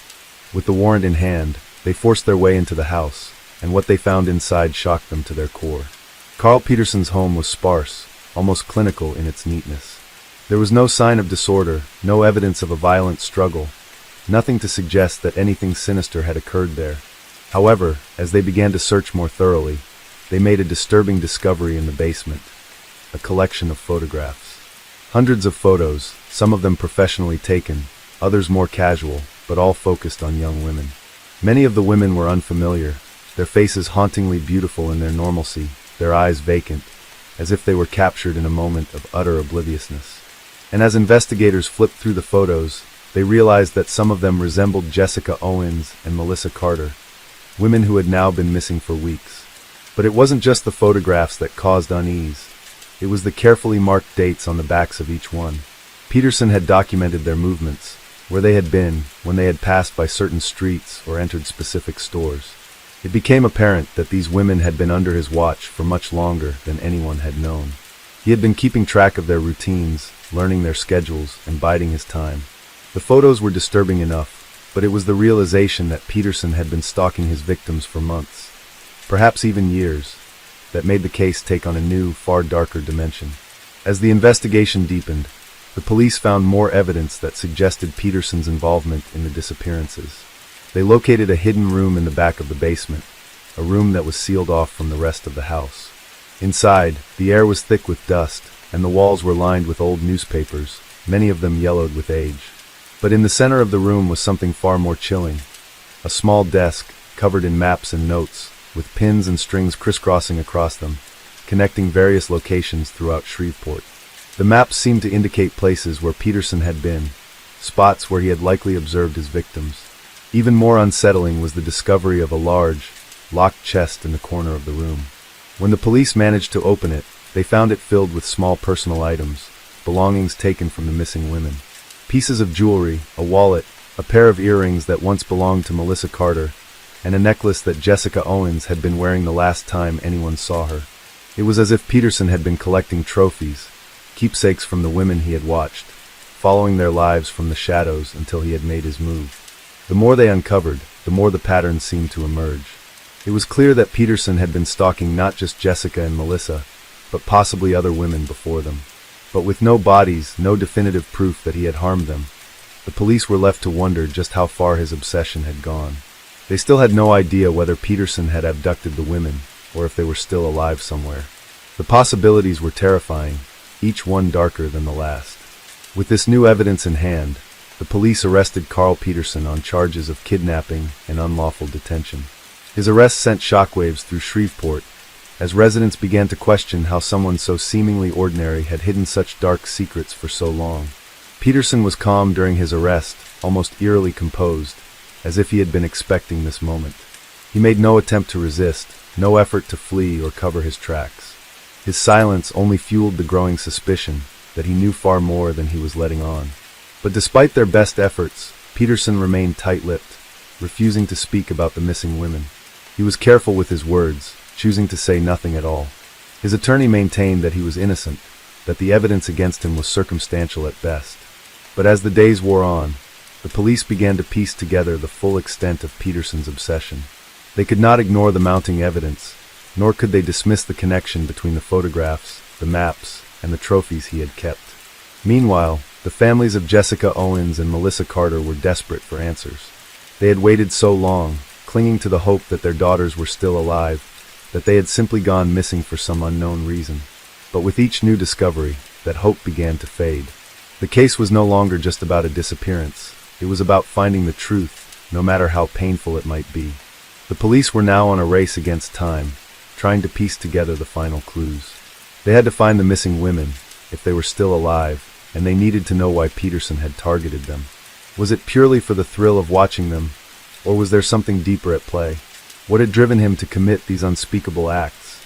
And most haunting of all, how many more women had he been watching? How many others were still out there, living in fear, unaware that they were being followed by someone who seemed to be invisible in the shadows? The case was growing increasingly complex, and the community began to fear the possibility that there were more victims hidden in the dark corners of Shreveport. The fear was palpable. Each missing woman, each new revelation about Peterson's activities, served as a reminder that evil could lurk in even the most familiar places. As Carl Peterson's trial began, Shreveport braced for the full extent of the darkness that had been hiding beneath the surface of its quiet community. For months, the town had been gripped by fear and uncertainty, and now, with Peterson in custody, the people demanded justice.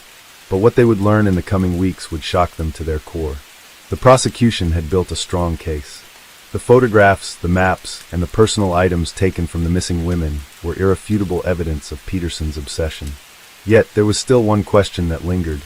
Where were Jessica Owens and Melissa Carter? Were they still alive? Had Peterson kept them captive, or had they met a far worse fate? The police had searched his house, his van, and every inch of his property, but they had found no sign of the women. Without their bodies, the prosecution faced an uphill battle in proving their murders.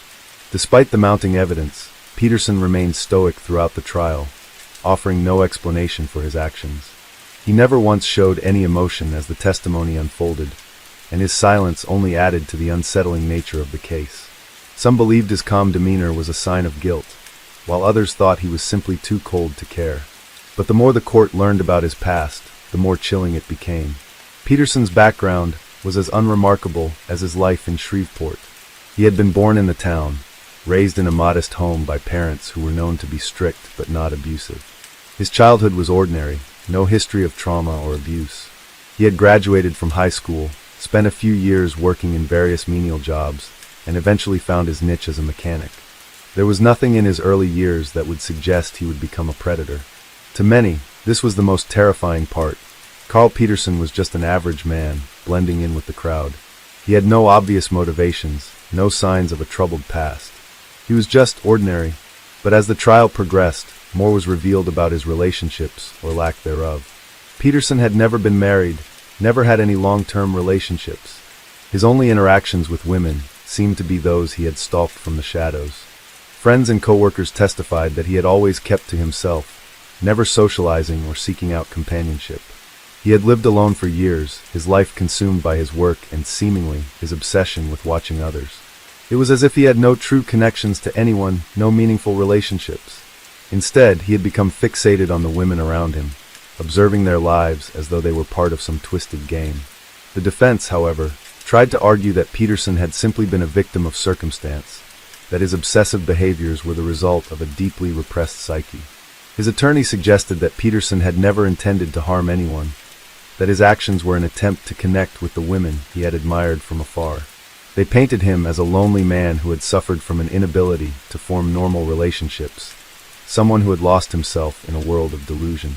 The defense also pushed the idea that there was no clear evidence that Peterson had actually abducted or harmed anyone. All the prosecution had were photos and items that could have been taken without force. It was a desperate attempt to create doubt in the minds of the jury, but it wasn't enough to overshadow the sheer weight of the evidence against Peterson. In the midst of the trial, something unexpected happened. A third woman came forward, another woman who had been followed by Peterson, though she had never realized it at the time. Her name was Rachel Sanders, a 27-year-old teacher who had recently moved to Shreveport. Rachel described how she had often seen a black van parked near her apartment complex, how she had noticed someone watching her from a distance. She had never thought much of it, assuming it was a coincidence or just someone passing through. But as the investigation into Peterson deepened, she realized that the man she had seen was the same one who had been stalking Jessica and Melissa. Rachel's testimony sent shockwaves through the courtroom. She spoke with trembling hands, describing how she had felt a growing sense of unease as she noticed the van more frequently. She had seen it parked near her school, near her gym, and sometimes even outside her favorite coffee shop. For months, she had been unaware of Peterson's presence in her life, but now, looking back, she could recall all the strange little moments that had seemed insignificant at the time. The knowledge that she had narrowly escaped becoming one of his victims was chilling. Rachel's courage to speak out gave the prosecution a much-needed boost. Her testimony helped to paint a clearer picture of Peterson's long-standing obsession with women. He had been watching them, stalking them, for years, taking mental notes of their routines and habits. But Rachel's story also raised a terrifying possibility. How many other women had been living in fear without even knowing it? How many others had unknowingly crossed paths with Peterson, only to slip away unscathed? The more the trial revealed, the more it seemed as though Peterson had been playing a twisted game, a game in which he was the unseen observer and his victims were nothing more than pawns. He had kept detailed notes on each woman, cataloging their movements, their likes and dislikes, the places they visited, and the people they interacted with. To him, they were nothing more than objects to study, to collect, to manipulate. The idea that Peterson had watched these women from a distance, perhaps for months before making his move, added another layer of horror to the case.